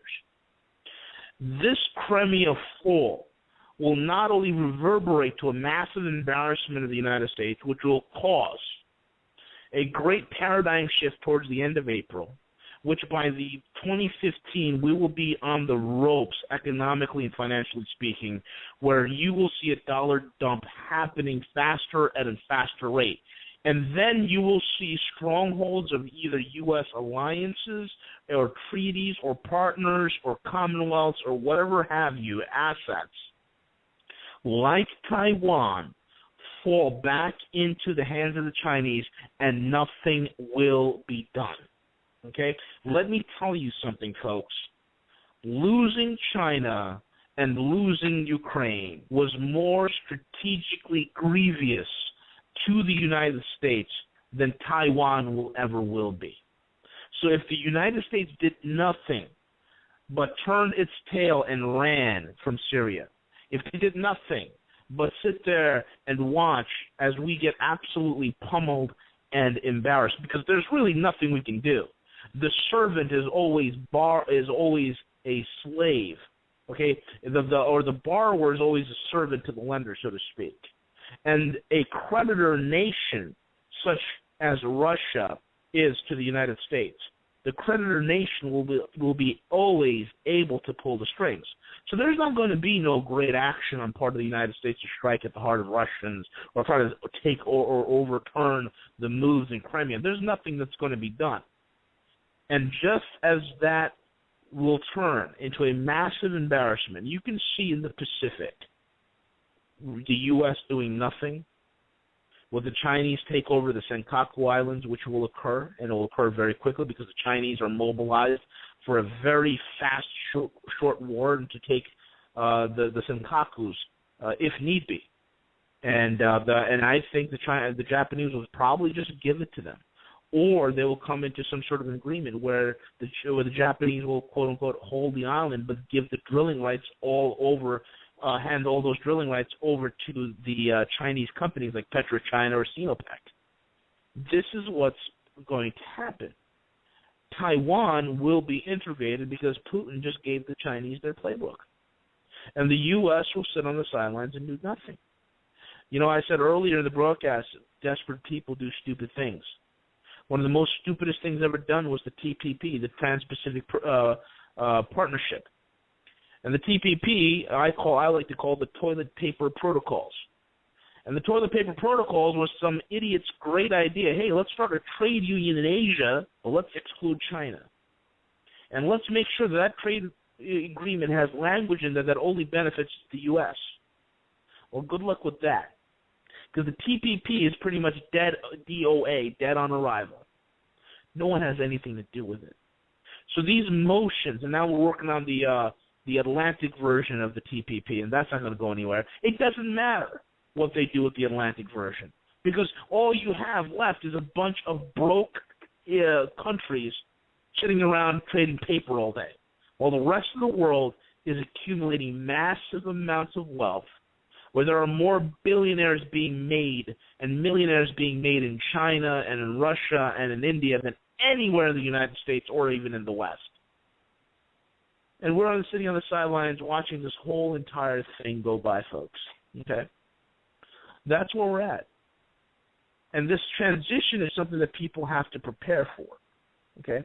The U.S., if you look about when we went to the sanction thing, which I found to be pretty funny, when the Obama announced that they're going to start sanctioning key individuals that are part of Putin's inner crowd, and the Russians had to pretty much laugh at that. And the U.S., what do? Well, they released some strategic reserves. Okay, they released some of the strategic reserves of oil, trying to basically sell the Europeans on the idea that the U.S. supporting liquid natural gas or and all the EU energy needs, just in case Russians decide to cut off all the energy to Europe. And to clarify that is this: the Europeans get about 30% or more of their energy needs from the Russians. And the U.S. sold the Europeans bad goods because the European bureaucrats there in the EU are idiots. They're stupid. Like I told you, folks, these guys can't balance their own checkbooks. They can't run a convenience store, but they're running a nation.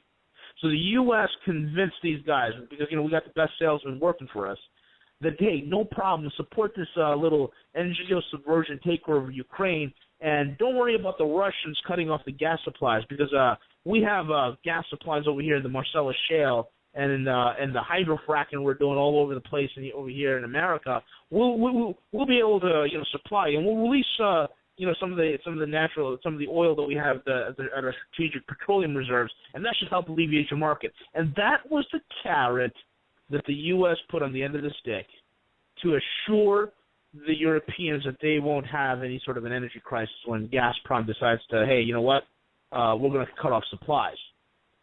Which, by the way, folks, the Russians have already demanded that the Ukrainians pay their gas bill, which is to the tune of $2 billion, which is owed, right?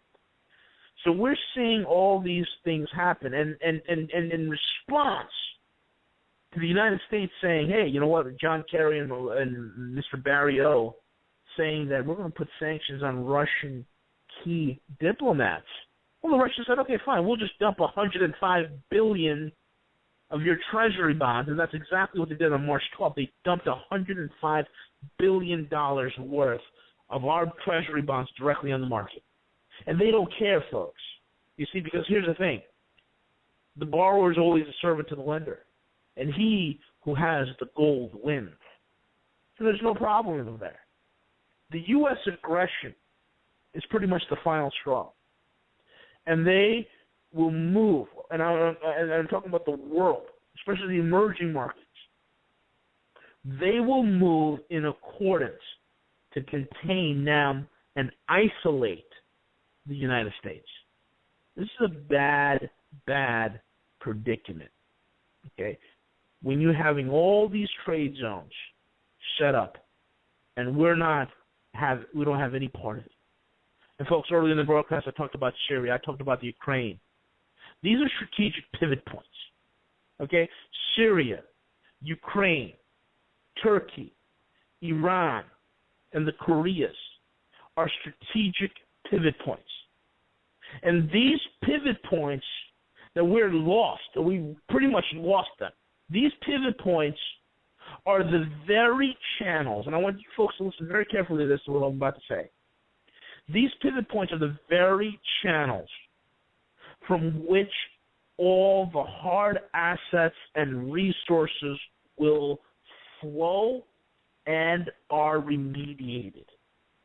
Folks, Turkey is having massive upheavals. They are moving towards the east every single day. They are realigning. They don't want to do anything with NATO anymore. They don't want to be part of the EU. They don't want any of that nonsense. They are realigning to the east. And Turkey will regain its historical role as a remediation point in a gold-backed trade, as a point of settlement between nations in the trade of goods. You're going to see that happen. It's going to be a strategic pivot point.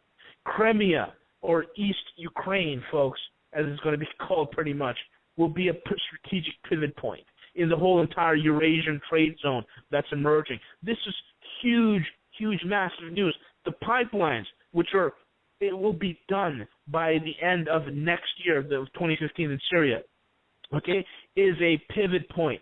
And guess who's coming on board? We want to talk about strange bedfellows here, huh?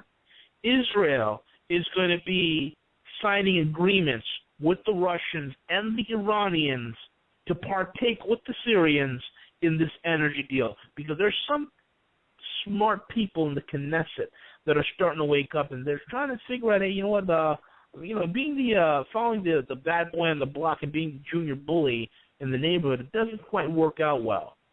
And they have some gas rights right off their shore, the same shale gas, the same offshore drilling platforms and the resources that the Syrians have. Israel has access to some of those deposits as well. And they're cutting into the deal as well. And again, they're going to be settling and remediating and converting their shekels into yuans or rubles or gold. They're not going to be dealing with the dollar. So all these things are happening. These are all real trade agreements, folks. That's the structure of what's happening. You want to see what the world will look like in the next 5 to 10 years? Here it is. It's all these trade agreements. It's all these currency swaps that are already set up. It's already done. It's already been inked to paper. It's signed. It's sealed. It's delivered. Only thing that the world's waiting for is for the U.S. to be officially taken out of the picture as a world economic superpower, and the dollar to be no longer used as the world reserve currency. And even the emerging markets, okay, even the emerging markets where, they were affected greatly by the Fed tapering because they've seen such a spike in their energy and food purchasing. They said, we don't want to do this anymore. We don't want to harbor the costs and burden the costs of dealing in the dollar. We'd rather go and swap our own currencies and get what we need. They're leaving, folks, okay? And what's happening in this whole situation, because we've been made to look like idiots, we've been made to look like a rogue nation in front of a global stage, the world is perceiving right now that the Russians are fighting on the moral high ground. And there are many in the world that see the U.S., that we're the tyrants. We're the evil empire now. It's amazing how the roles have flipped from the 1980s. And folks, I'm telling you right now, the Russians are fighting, and this is their mantra. They're fighting for Christianity and Holy Mother Russia. Those are their words, not mine, by the way. And folks, I'm telling you that this is amazing what's happening. Okay, we had Napoleon who conquered all of Europe, and then he turned east, and he faced the Russians, and he got slaughtered. And we had Hitler who conquered all of Europe, and then he turned east, faced the Russians, and he got beat. And we got the U.S. and NATO and the EU, conquered much of the whole world. Now we're turning towards Russia economically and geostrategically speaking, and we're having the can kicked out of us. This is not going to end well, folks. It's not going to end well at all. Steve or Doug? Yeah, Steve, this is really the culmination, or at least this chapter culminating the plans of the globalists, the Luciferians, the satanic agenda, those people in power, the power brokers. I mean, you know, all we have to do is look at what look at what happened with Libya, Benghazi. No one wants to talk about it. Benghazi. It's amazing that being the third rail of the media and of course politicians. No one can be honest about it. But what that's all about is the destabilization of Syria, and that really is like the crux of what we're the Middle East policy of the Obama regime. I got to tell you, and people want to downplay it. Hillary, what difference does it make? 200,000 dead and tens of, well, at least a few million refugees. My goodness, I can't believe the lack of humanity. Well, I can, but taking place. But we're approaching the end game here, Steve, aren't we? Well, yeah, I think that's the difference between. I guess here's the disconnect, Doug, and I want people to really put this into perspective. You can be the greatest student of prophecy. You can have all of the knowledge that you ever thought you would need or wanted to have. You can have all that. But there comes a point where you must just, I guess you'd say, reflect in real time that this is it. This is at this point in time, this is really taking place, because so many people have a theology or even a belief system that somehow all these bad things will happen, but they'll never have to deal with them. And you basically see the slaughter in Syria. And I got to tell you, one of the greatest tragedies, in my opinion, is the church in the West being silent about our brethren being slaughtered in North Korea, in Syria, all over the globe, and we do nothing, say nothing, in the Congo, Central African Republic, Kenya, you know, all of the places. I obviously understand they've changed their names, and I'm an old-fashioned guy when it comes to calling nations by their true name. Obviously, I remember when Rhodesia was Rhodesia. But the point I'm trying to make, Doug, is this is where the rubber meets the road. And I think that God, literally, I'll say this one more time. These are moments of mercy. He has raised up the different voices, mine and so many others, yours. V's got the, and V makes no apology for his faith in Jesus. V's got the best handle, I believe, in my opinion. I'm not flattering him, but the Bible says give honor to whom honors due, credit to whom credit's due, of how it's playing out. But we can't do anything for the people that just say, I don't want to hear it, I don't want to hear it, I don't want to hear it. Yet they listen, and then they send their, how do I say this tactfully, their diatribes. Save your diatribes. If you want to go on a diatribe, go get diapers. That's probably more productive than a diatribe, because you're going to have to deal with it. It doesn't matter if food goes up 5% a month, 8% a month, whatever the percentage it goes up, it's going up to the point where it will always be available, but at what price? I love the people that say they can't eat gold and silver. I'll say it one more time. You can take gold, silver, any place in the world, and on 1 ounce of gold in Argentina, for instance, you could probably live for 6 months with a steak dinner twice a day. So the point is that We've got people that don't understand commodities, that only live in a paper-based world, now ready to go down in a flame. It's just like holding the piece of paper up in the air, and that represents your entire life, your earning, your calories. And by the way, convert dollars into calories, convert what you spend on your monthly shopping bill for groceries for your family, and that represents calorie units, which can relate to dollars, and as your dollars decrease, your calorie units decrease, and hunger rises. Are we at the top of the hour, Doug? Yes, sir, we are, and thanks for noticing that. Folks, you're listening to a very special edition of the Hagmann and Hagmann Report. It is Monday, March 24th, 2014. We are broadcasting live from Orlando, on location, Orlando, Florida, where it is a nice 73 degrees out, compared to V, I guess, in New York, a little bit colder, as well as Steve in Montana, a little bit colder than that. We're right back after these messages. Stay with us. You're listening to V, the guerrilla economist, and, of course, our very special friend, Steve Quayle, stevequayle.com. Stay with us. Hour of this Hagmann, the Hagmann Report, this the 24th day of March, 2014. I'm Doug Hagmann. With me is Steve Quayle, stevequayle.com, be the guerrilla economist, roguemoney.net. Folks, visit both the websites, bookmark both websites, check there every day. As a matter of fact, I do critical information 24/7. So glad that they're joining us, joining me here as I fly solo. Appreciate that. Steve and V, I just want to share with you one interesting experience, and I'm going to turn it over I'll turn it over to Steve after this. But I just want to share this. Coming down to the conference, we had driven by car and had stopped in just north of Savannah, Georgia. It was kind of a long drive, and it was fraught with some issues. But anyway, we had stopped at somewhat of a rest area just north of Savannah, and of course there were signs all over the place advertising Jekyll Island Visitor Center, or visit, not the center, but information about Jekyll Island.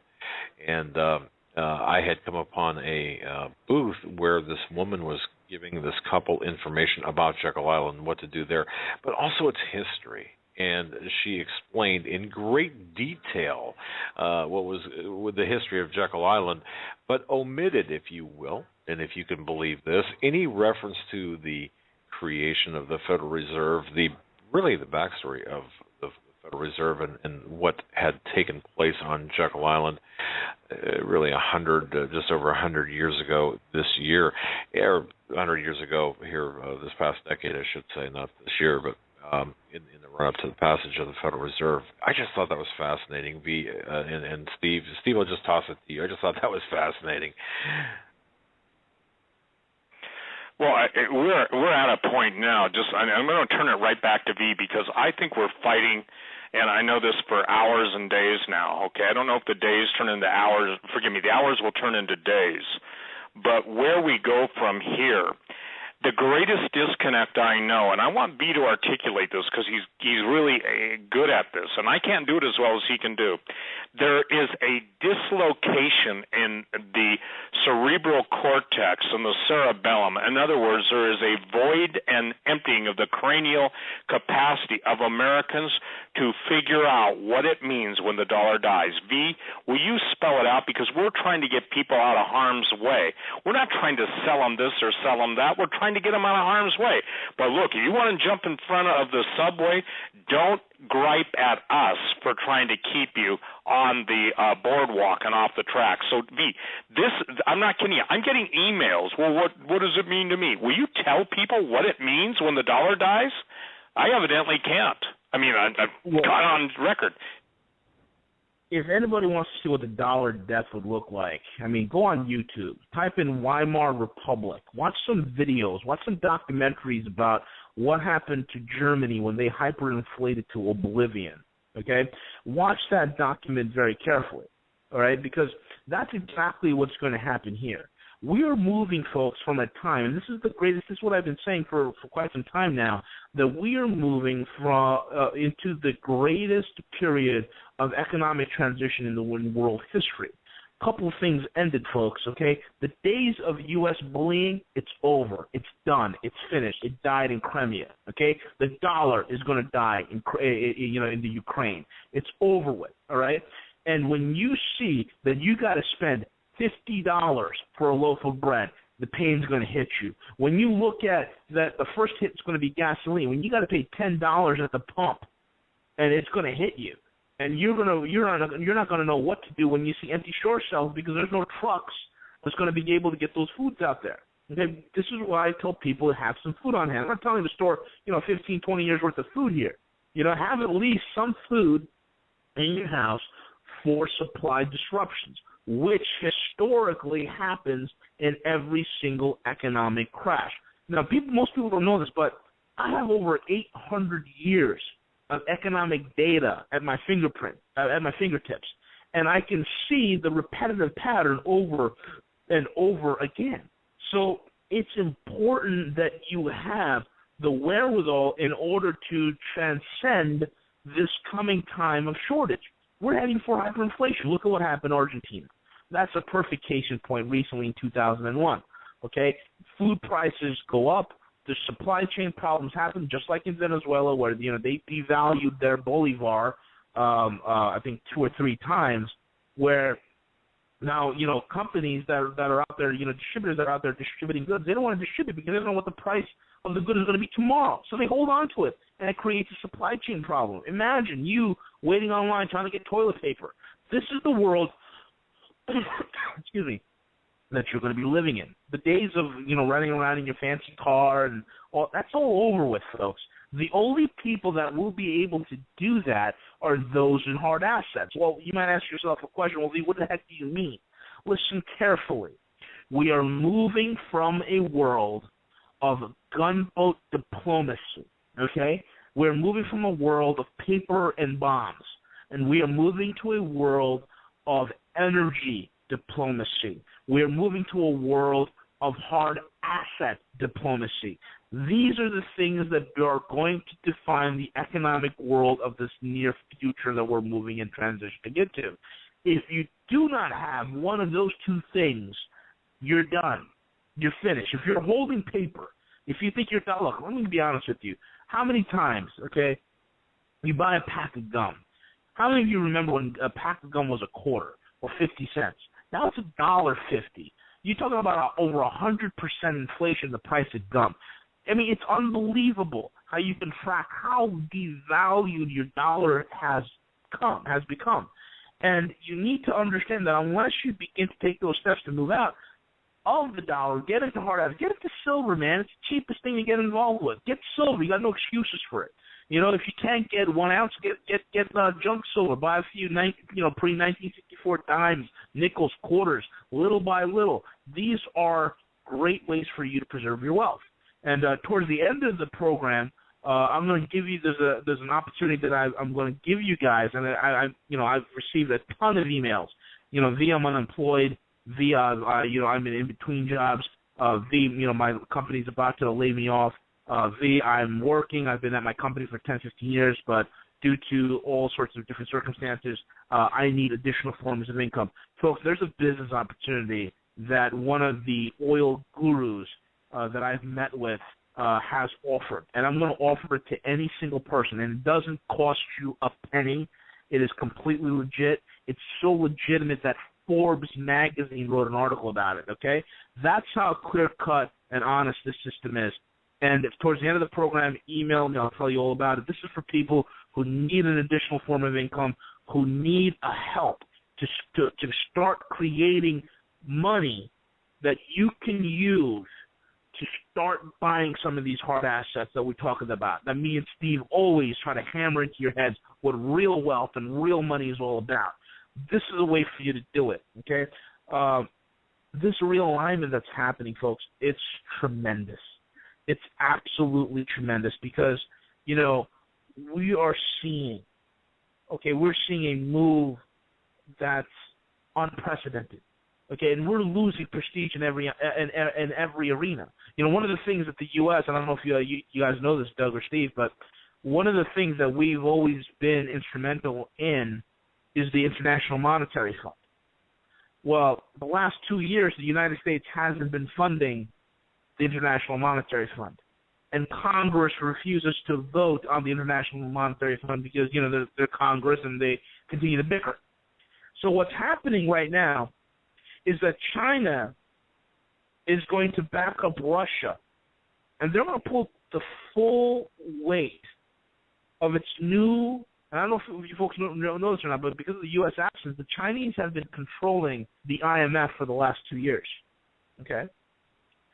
And they are going to put they're going to start pushing for the tremendous amounts of reforms in the IMF, okay, without the U.S. This is unprecedented. This is incredible. And nobody's reporting on this. And what it does effectively does, folks, is this. It strips the U.S. of every single veto power and influence in a major international monetary regulatory agency.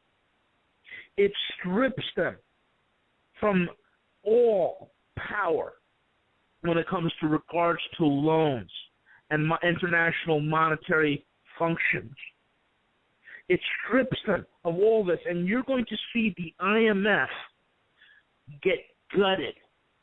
And it will be, and you can write this down, it will be integrated ever so slowly with the new forming BRICS Bank.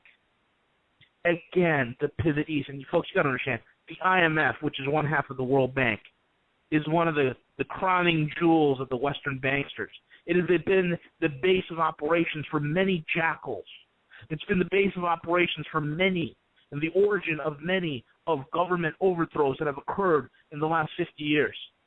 And this apparatus of destruction, this apparatus of financial servitude and destitution is now in control of China. And what are the Chinese doing? They're going to ramrod reforms without the U.S. even being involved. And they're going to strip the IMF of its power.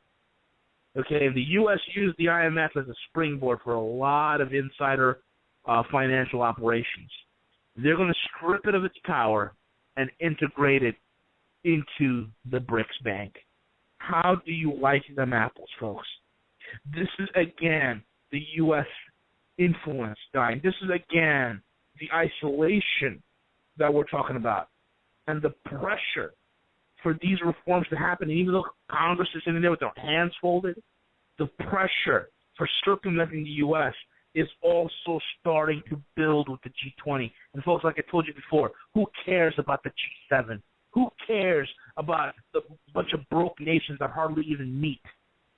When the action is with the G20, where you have large, functioning, and vibrant economies that meet every year. The G20 meeting in Australia, China completely tore the U.S. a new one. They told us that we're living off the printing press, that we have no real industry, that we're in a fake economy and an artificial prosperity. Those are their own words. And we're seeing OPEC coming apart, and they're moving against the very source of the Syria provocation, which is Qatar. And Saudi Arabia and the United Arab Emirates and Egypt and Bahrain and all, they're all moving in to support what China is doing, what the East is coming together. And this is not an East versus West, folks. This is just the way the chips are lined out. This is what's happening. And the Gulf, thanks to, Obama and the administration's wisdom about the Arab Spring, all they did is just create a perfect, fertile environment for China to come in with the petro-yuan. I mean, it's unbelievable. It's unbelievable. And what are we facing here at home? What are we facing here at home? Massive hyperinflation. And you see these idiotic Keynesians, these talking heads on TV, these academians, and they can't explain this, what I call an oxymoronic black swan event. Okay? They can't explain the fact how monetary hyperinflation is killing capital and that it's causing massive systemic failure. They can't figure that out. And folks, this is what I've been saying for some time now. Traditional mechanics of money have been destroyed in this country, and it will remain so long as the Federal Reserve is functioning. Okay, any sort of mechanics of money has been thrown out the window. Thus, you cannot rely on the Dow. You can't rely on the S&P or the NASDAQ. The sad reality is, folks, since 2008, there's been zero capital formation for new businesses. Since 2008. All the creative money has been dumped into black holes called bank derivatives and toxic bond purchases. And fiat, and this is what kills me on fiat, it's a failed system. It's never worked. It's always studied incredibly well, but it's never fixed. And it's horrible. And it's the worst track record. And because of what's happening with us and our Ponzi scheme fiat system, that's done nothing but create unsustainable debt. It's done nothing but absolutely create toxicity and baseless speculation that provokes bad investment and create inflation. That's all it's been doing. Now, couple that with all the actions we've been taking in the Ukraine and in Syria, we are being singled out. We are being singled out as the main source, as a rogue nation. We're being cited, caught red-handed, as the very source of every financial fraud, the source of every bond fraud, the source of real estate fraud. We are being cited as the source, and this is coming from BaFin, regulatory agency in Germany, and the Bundesbank, and Interpol is starting to trace that link back from Germany over to the United States, and we're being cited as the source for the gold manipulation and the fraud in the gold market. We're being cited as a source for global price inflation. We're being cited as a source for behind every single war aggression, and we're being cited as the source for every single political upheaval that's occurring in the world today.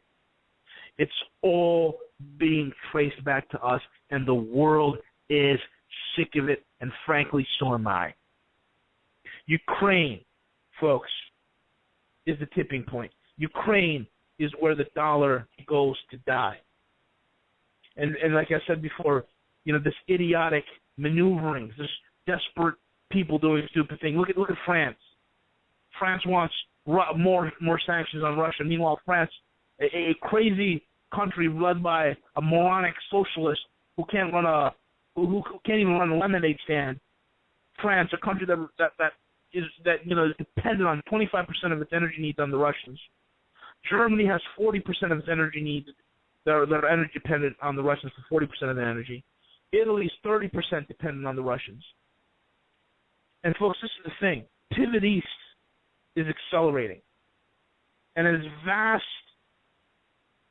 as I'm speaking to you, vast sums of cash is being drained from New York and London. And as well as major amounts, like I said before, 1,000 metric tons of gold being drained from London.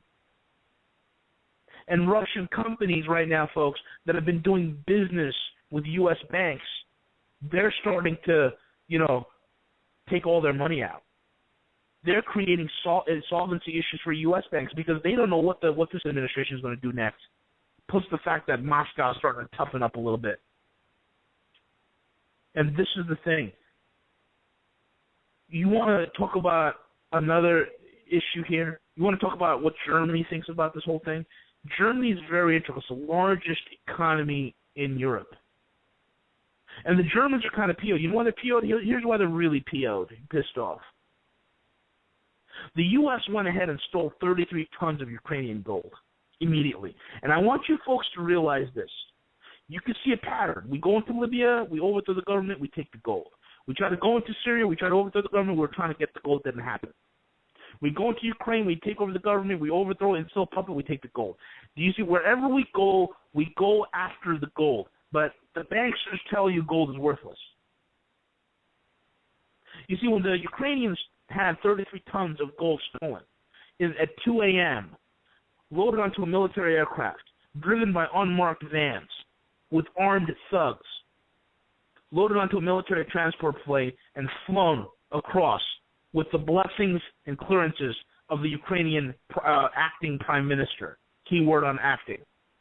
It was flown to the New York Fed. The Germans went ballistic. They said to the U.S., and my sources have said, that the Germans were absolutely infuriated that they could not get back the 300 metric tons they left at the New York Fed. That they were only able to get back 5 metric tons, and the U.S. said, oh, we can't deliver it to you because we have logistic issues. And the Germans said, well, you seem to have no logistic issues stealing 33 tons of Ukrainian gold. There seems to be in one night, there seems to be no logistic issues there. Where do you think the Germans are going to cozy up to after this slap in their face? Do not think for a second that any of the actions by our country has gone unnoticed by the Germans. It's amazing, folks. These banksters and the leaders here have no shame. And wherever the U.S. goes, folks, it's the gold that they're after every single time. Why? Because right now, like I said earlier, we are in a hard rush for hard assets. And I'm telling you, when this pillaging is done in the Ukraine and it subverts back into a wasteland, the world will see what happens with countries that backs the U.S. that go along with the bankster programs, and they will have nothing to do with it. At that point, it's going to be too late. And right now, you have a window of opportunity open and some options open that's going to allow you to get out of the situation you're in. Folks, now is the time. You can't be in paper. I mean, I don't know how some people sleep at night. They have hundreds of thousands of dollars sitting in a checking account. I mean, you're kidding me. It's insane. How do you sleep at night? People ask me all the time, well, how do you sleep well at night knowing all this? Simple. I don't have nothing in the market. It's that simple. I'm 90% in metals. I'm not ashamed to admit it. That's what people have to start thinking. They need to start realigning and understanding what's really going on, the bigger picture. You're not myopic. No man is an island. Do not look at the forest. Do not look at the tree and miss the whole entire forest. You got to see what's happening around you. Steve. Well, I think what you're saying, V, I want to read something by Ugo Bardi, and I just posted it. I don't know if you've read it, ladies and gentlemen, but it's called Peak Gold, How the Romans Lost Their Empire. And this was written before V went on the air. He hasn't even read this yet, but I want to read something because what he just said is so spelled out in the rise and fall of Rome. And if you've ever seen any of the gold Roman coins, they're very, very neat. I used to basically sell a lot of the gold and silver Greek and Roman coins. I got out of it just simply because some really wealthy people started buying up everything. They packaged it and sold it kind of as a security, and then the bottom fell out. I'm talking like 20 years ago. But let me read this to you. This is by Ugo Bardi, and you want to read this, ladies and gentlemen? The most important thing you will ever read on gold and how the Romans lost their empire. I'm going to quote this. Eventually, everything that humans do is based on some form of belief or what has value in this world. The Romans saw gold and silver as stores of value. For us, there is a belief that bits generated inside computers are stores of value. But we may be sorely disappointed. Not that there will ever be a peak bits as long as there are computers around, but surely a major financial collapse would not just impoverish us, but most of all, it would disrupt our capability of controlling the energy resources we need so desperately. Ladies and gentlemen, why V said Ukraine is where the dollar goes to die? It's all about energy. Now listen to this. So when the oil pundits line up oil reserves, if each barrel were a soldier ready for battle, they tactically assume that these reserves are available for use of the global empire. That's not necessarily true. It depends on the degree of control that the empire will be able to exert on producers. That depends on a financial system, which may well turn out to be the weak link of the chain. Without control, power is useless. What are we seeing? We're seeing power and true power. I'm talking financial power. I'm talking specie, S-P-E-C-I-E, as relating to gold, silver, oil, platinum, and palladium, is absolutely residing now. It's absolutely come to nest in the Chinese and Russian hands. The Roman Empire, listen to this, the Roman Empire was lost when the financial system ceased to be able to control the military system. When the Romans lost their gold, everything was lost. In our case, it may well be that we will lose our ability to control the military system before we actually lose our ability to produce energy from fossil fuels. If the dollar loses its predominance in the world's financial system, then producers may be tempted to keep their oil for themselves. That's what V just said. That will keep their dollars for themselves. And ladies and gentlemen, at least not so enthusiastic anymore in allowing the empire to access it. That's us. How are we going to pay? What's happening today in the Ukraine may be a very first symptom of the impending loss of global control. And this article is so amazing because it starts out with the fact that a Roman aureus, A-U-R-E-U-S, minted by Emperor Severus in 193, the Common Era, had nearly 8 grams of gold. The aureus was truly an imperial coin, the embodiment of Rome's wealth and power. So, ladies and gentlemen, we are absolutely seeing, and the article talks about when Rome experienced peak gold. And ladies and gentlemen, you're going to see the fulfillment of the web bots in this. I'm only talking about their specific pronunciations or enunciations, announcements concerning the price of gold and silver. Because once it breaks, and V and I know from our independent, not known to each other's sources, that's important that you understand that, independent of each other, that when it breaks, there'll come a time where people will panic to get what they can get. But there will also come a time, and I'm talking days after the panic begins, where there will be no one willing to trade your gold or silver. And someone says, well, they're just going to come take it away. That's why you have to be creative. It's one thing to be creative, it's another thing you must have the creativity to both acquire it and get what you can. Now, for those of you that are, and I'll let V talk about this program that he has for helping to generate wealth, but one of the best ways that I know is that as times get tougher, people are going to be forced to sell everything from sterling silver. They're going to be forced to sell all sorts of things. What would be good for all of you to do that have computers is start to see what has value. Go to some of these pawn shops, by the way, not pawn shops, but garage sales or estate sales, and start doing your homework. Look up furniture on eBay and go to the highest price first, because you can't believe what a crummy old chair from the 1700s is worth. And when I say a crummy old chair, I'm not a furniture collector. But one of the things I'm trying to tell you is avail yourself of the opportunity now. Learn what has value. And the problem with most Americans, they don't have street smarts when it comes to value. My definition of street smarts is knowing how to trade A for B to get C, knowing what the market will bear. A real simple way for a sportsman, if it's a buck a round for a 308 round right now, or a buck and a half for federal 168 grain match bow tail, then what's it worth in a panic situation? That happens to be a specific round. What is it worth, ladies and gentlemen, for a course of a Z-Pack, erythromycin? You know, there's so many things you can start to think of, but to generate cash, there are absolutely treasures given away, and I'm talking about given away. Steve, did we lose Steve? V, can you hear me all right? I can hear you loud and clear. All right. And I'm looking here, and it appears that Steve is still on. I just can't. His audio just dipped out. Well, I'll tell you what. Go ahead, V. Pick it up from there. Steve is still on with us, but something happened to his audio. I'm not sure exactly what. Just go ahead and continue. You guys were on a roll here. Just finish Steve's thought, I believe. Yeah, definitely. You know, the whole thing what Steve's saying is, you know, when you really break down what you spend, you really break down what you spend on cable or internet, or you spend on the data plan for your smartphone, or going out to see a movie or going out to eat dinner. There, when you break down your expenses, there's always going to be some cash left over. And if you take the cash left over and you're able to save it, you're able to purchase real hard assets.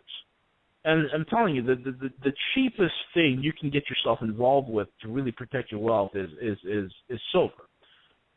You can get 1 ounce silver coins, or you can get the chunk silver, also known as bank silver, and that's the pre-1964 U.S. coins, which have great strategic value, by the way, because, when you're carrying that around, it looks like you got something from Grandma's mason jar.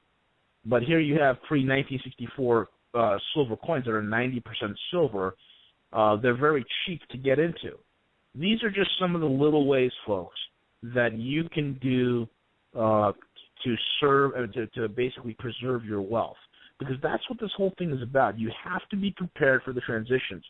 He who has the hard asset wins, okay? And it doesn't mean that you're excluded, okay? But the most important thing above all of this is having faith.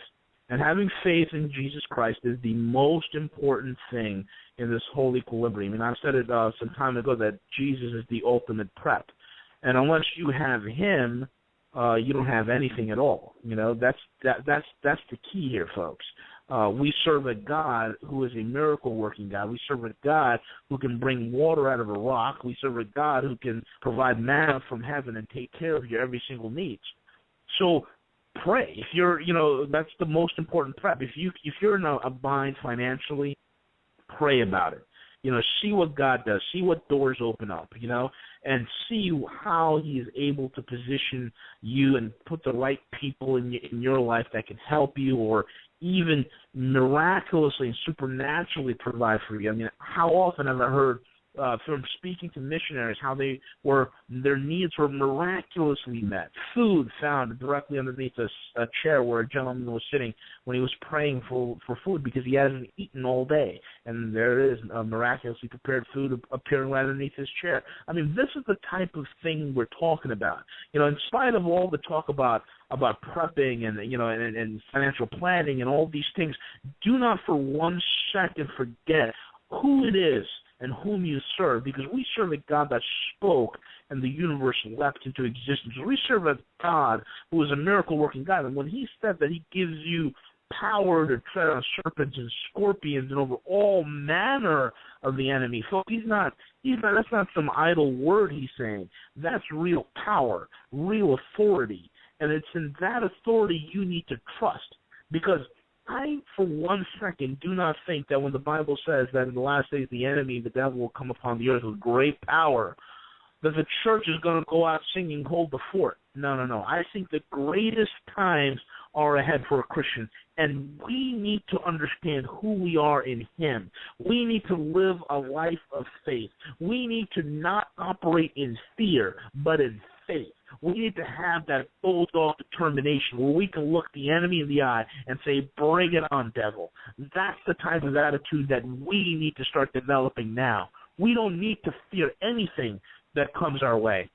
What we need to do is prepare for the things that God will bring. We need to prepare for the times that are at hand, but at the same time, for those who cannot prepare, understand, believe totally and entirely that you serve an all-inspiring God. You serve a miracle-working God. You serve a God of power, and that you serve a God who cares about you. And his word says, cast all your cares upon me, for I care for you. And that, folks, is the end of the day. That's the blessed hope. That's the blessed hope, because unless you have Christ, you have nothing. Jesus Christ is in the center of my prep. That's the most important thing, folks. Jesus Christ is the center of my financial plan and my financial outlook. That's the crux of the message, folks. And unless you have him, you have nothing. You have nothing. Operate in faith. Don't worry about the fear. Pray to the Lord. Walk in the supernatural. Walk in the power. Walk in the authority that he's given you. We don't need to worry about the devil and all his antics. The devil's a punk. He is a punk. And the elites that serve him, I've never seen more zealot group of people that love playing for the losing team. That's what these elites are. They're a bunch of has-beens. They're a bunch of losers on a losing team. We've won this thing, folks, before this whole thing even starts, and that's what people need to understand. Doug, is Steve back on? Well, let me check. Steve, are you there? I've got you as a green light. Are you there? Can you hear me? Yeah. We can indeed, okay. Steve. I'm glad you're back. Well, I don't know what happened, but hey, it's just the course of typical behavior. I want to echo what V said. There's a promise that is so pertinent to all of us. Not only casting all our cares upon Him, Jesus, because He cares for us. The promise is, I have been young and now I'm old. King David speaking. But I have not seen the righteous forsaken, nor his seed begging bread. And let me tell you this, Doug, and V will herald this. When we start to appropriate by faith, the faith that overcomes the world, not comes under the world, it will be because of God's miraculous provision, His protection, and all that He has promised in His Word. That's where the hatred will come from, because faith will always be persecuted by unbelief. The Cains will always try and destroy Abel, but the promise of God will be to those. I like what David said.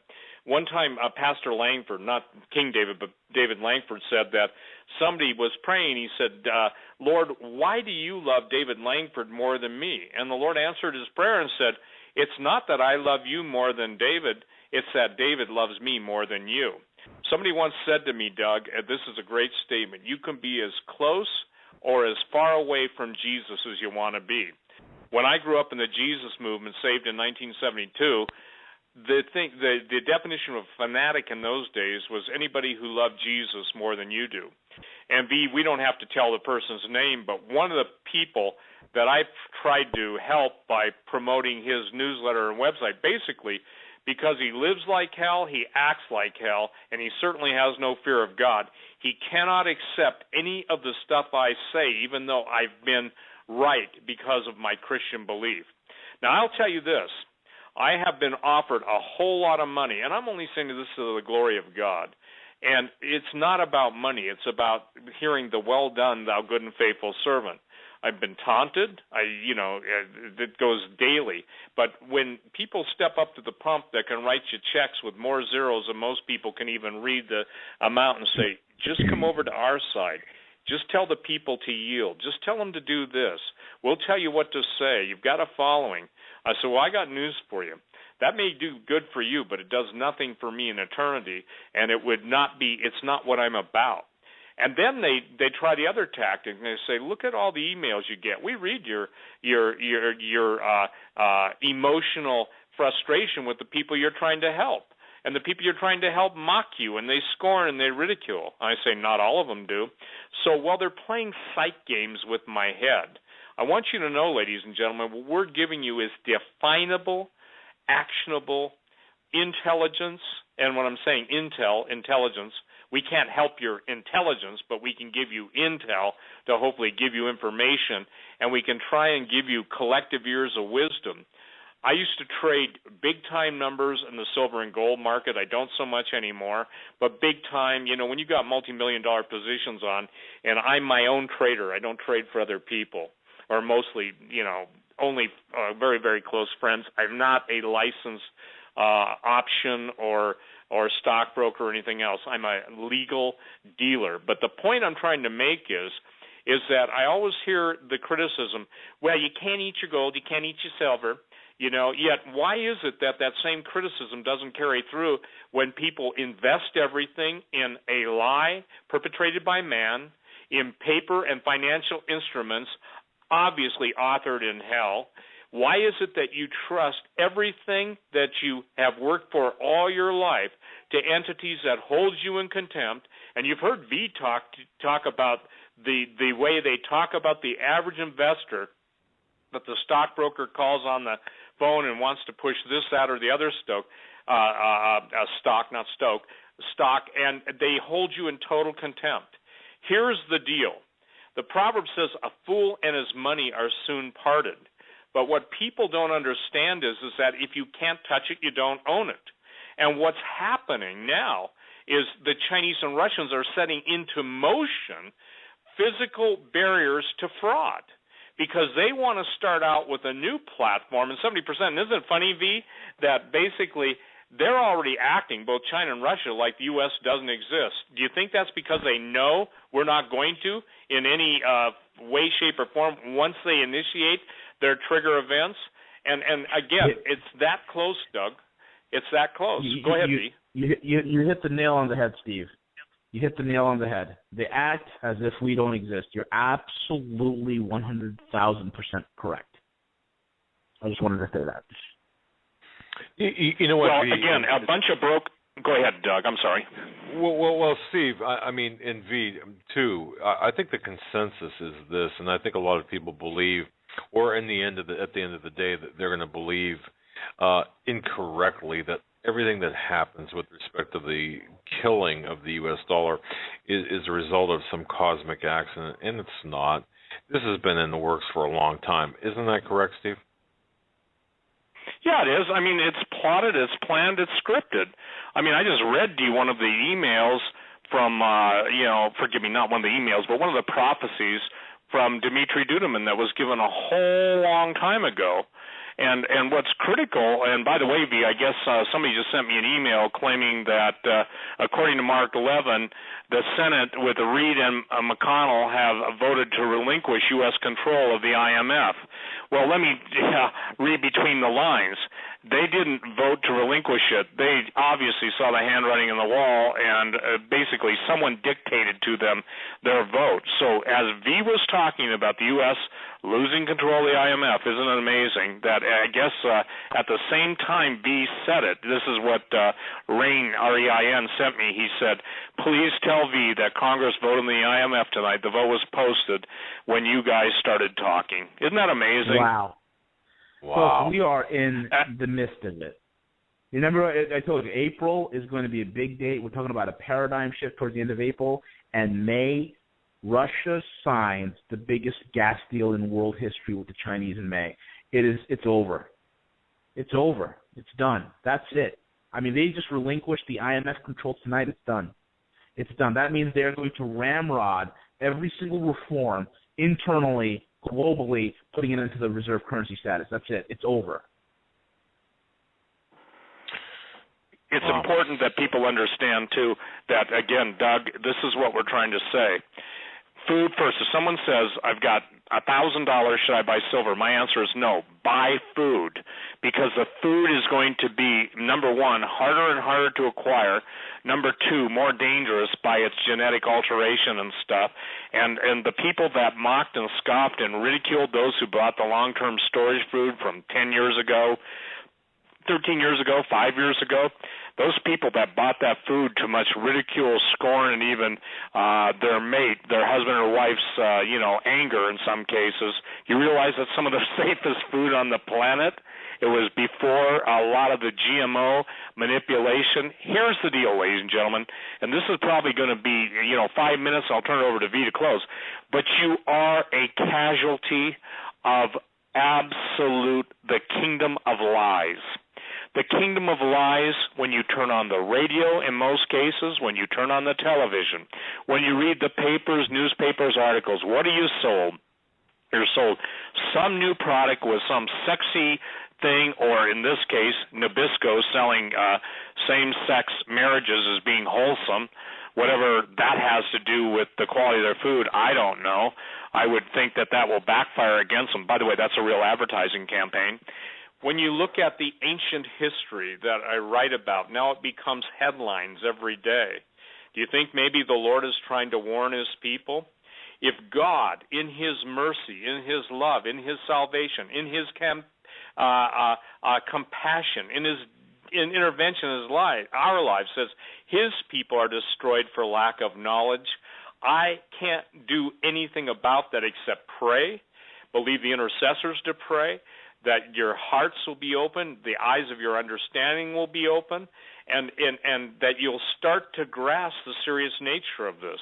I believe that God will take the loaves and fishes of the people who are preparing and multiply them as needed. I believe that God will lead the people who are looking to Him to the places of refuge. I don't know where they are. How could I know where they are? If I knew where they are, the enemy would know where they are, and just simply because, they're not visible yet. And if God needs to put His canopies and domes around us, listen, you see the difference between the house that's still standing and the houses that are wiped out to the right and left and to the east and west of people. You've probably seen some of those ones in fires. It's amazing. I've heard the testimonies of some of the people that own the houses. They were praying people. Anoint your apartments, anoint your homes. Anointing means take oil. Just as the children of Israel had to apply the blood of the Lamb using the hyssop to their doorposts and lintels, do it. It's an act of faith. And then trust God. I still stand on this basic premise. I will do everything I know to do, believing God to do the impossible and knowing that I can't do the impossible, therefore I don't have to try. So the simplest step of faith can be rewarded with the greatest bounty of harvest. How does it apply in the food realm? Simple. Yes, for $5. Maybe you find a $10 bill, $20 bill. Say, Lord, I'm going to take this and I'm going to buy $20 of food. And I believe, Lord, that you'll multiply this, because here's what it's all about. It's not about me having calories and everybody else not having calories. It's about being able to feed the people that God wants me to feed. And someone says, well, what happens to your storage food if somebody kills you before you get to eat it? These are the kind of questions I get. Real simple. Then somebody else will get the fruit of my planning. And see, that's what we're trying to talk about tonight, ladies and gentlemen. When V tells you about the shortage of supply in gold and talks to you about the shortage in supply of silver, I'm fortunate and I can say this honestly, on a daily basis, I can pretty well get a handle. Do I know to the last ounce? No. Do I have, but I'm within 1 or 2% of knowing how much total silver, gold, platinum, and palladium. And by the way, Tyler Durden, just at Zero Hedge, said, hey, everybody's looking at palladium. Palladium is the best play in the block because the Russians control it. And last time the West and Russia got into a contest to see whose bladder was fuller. How's that for tactful? The thing is that the palladium jumped up dramatically into the $1,000, $1,100 range. So the point is that having something beats having nothing. And I cannot handle, and I say I won't do it, and sure enough, I'll get another one. The basis of 401ks, IRAs, KEOs, and 401ks isn't to put them into gold or silver and leave the gold and silver with somebody else. The purpose is to sell them, get your money, get your product, and have it in hand. And it's fascinating to me, V. I still run up against that day after day, week after week. The point is that having it in someone else's control. And here's what it boils down to. I think I've said this before, Doug, but it needs to be reiterated. The reason most people don't take control of their finances is out of fear. Would you say that's true, V? They don't Absolutely. Want to be responsible.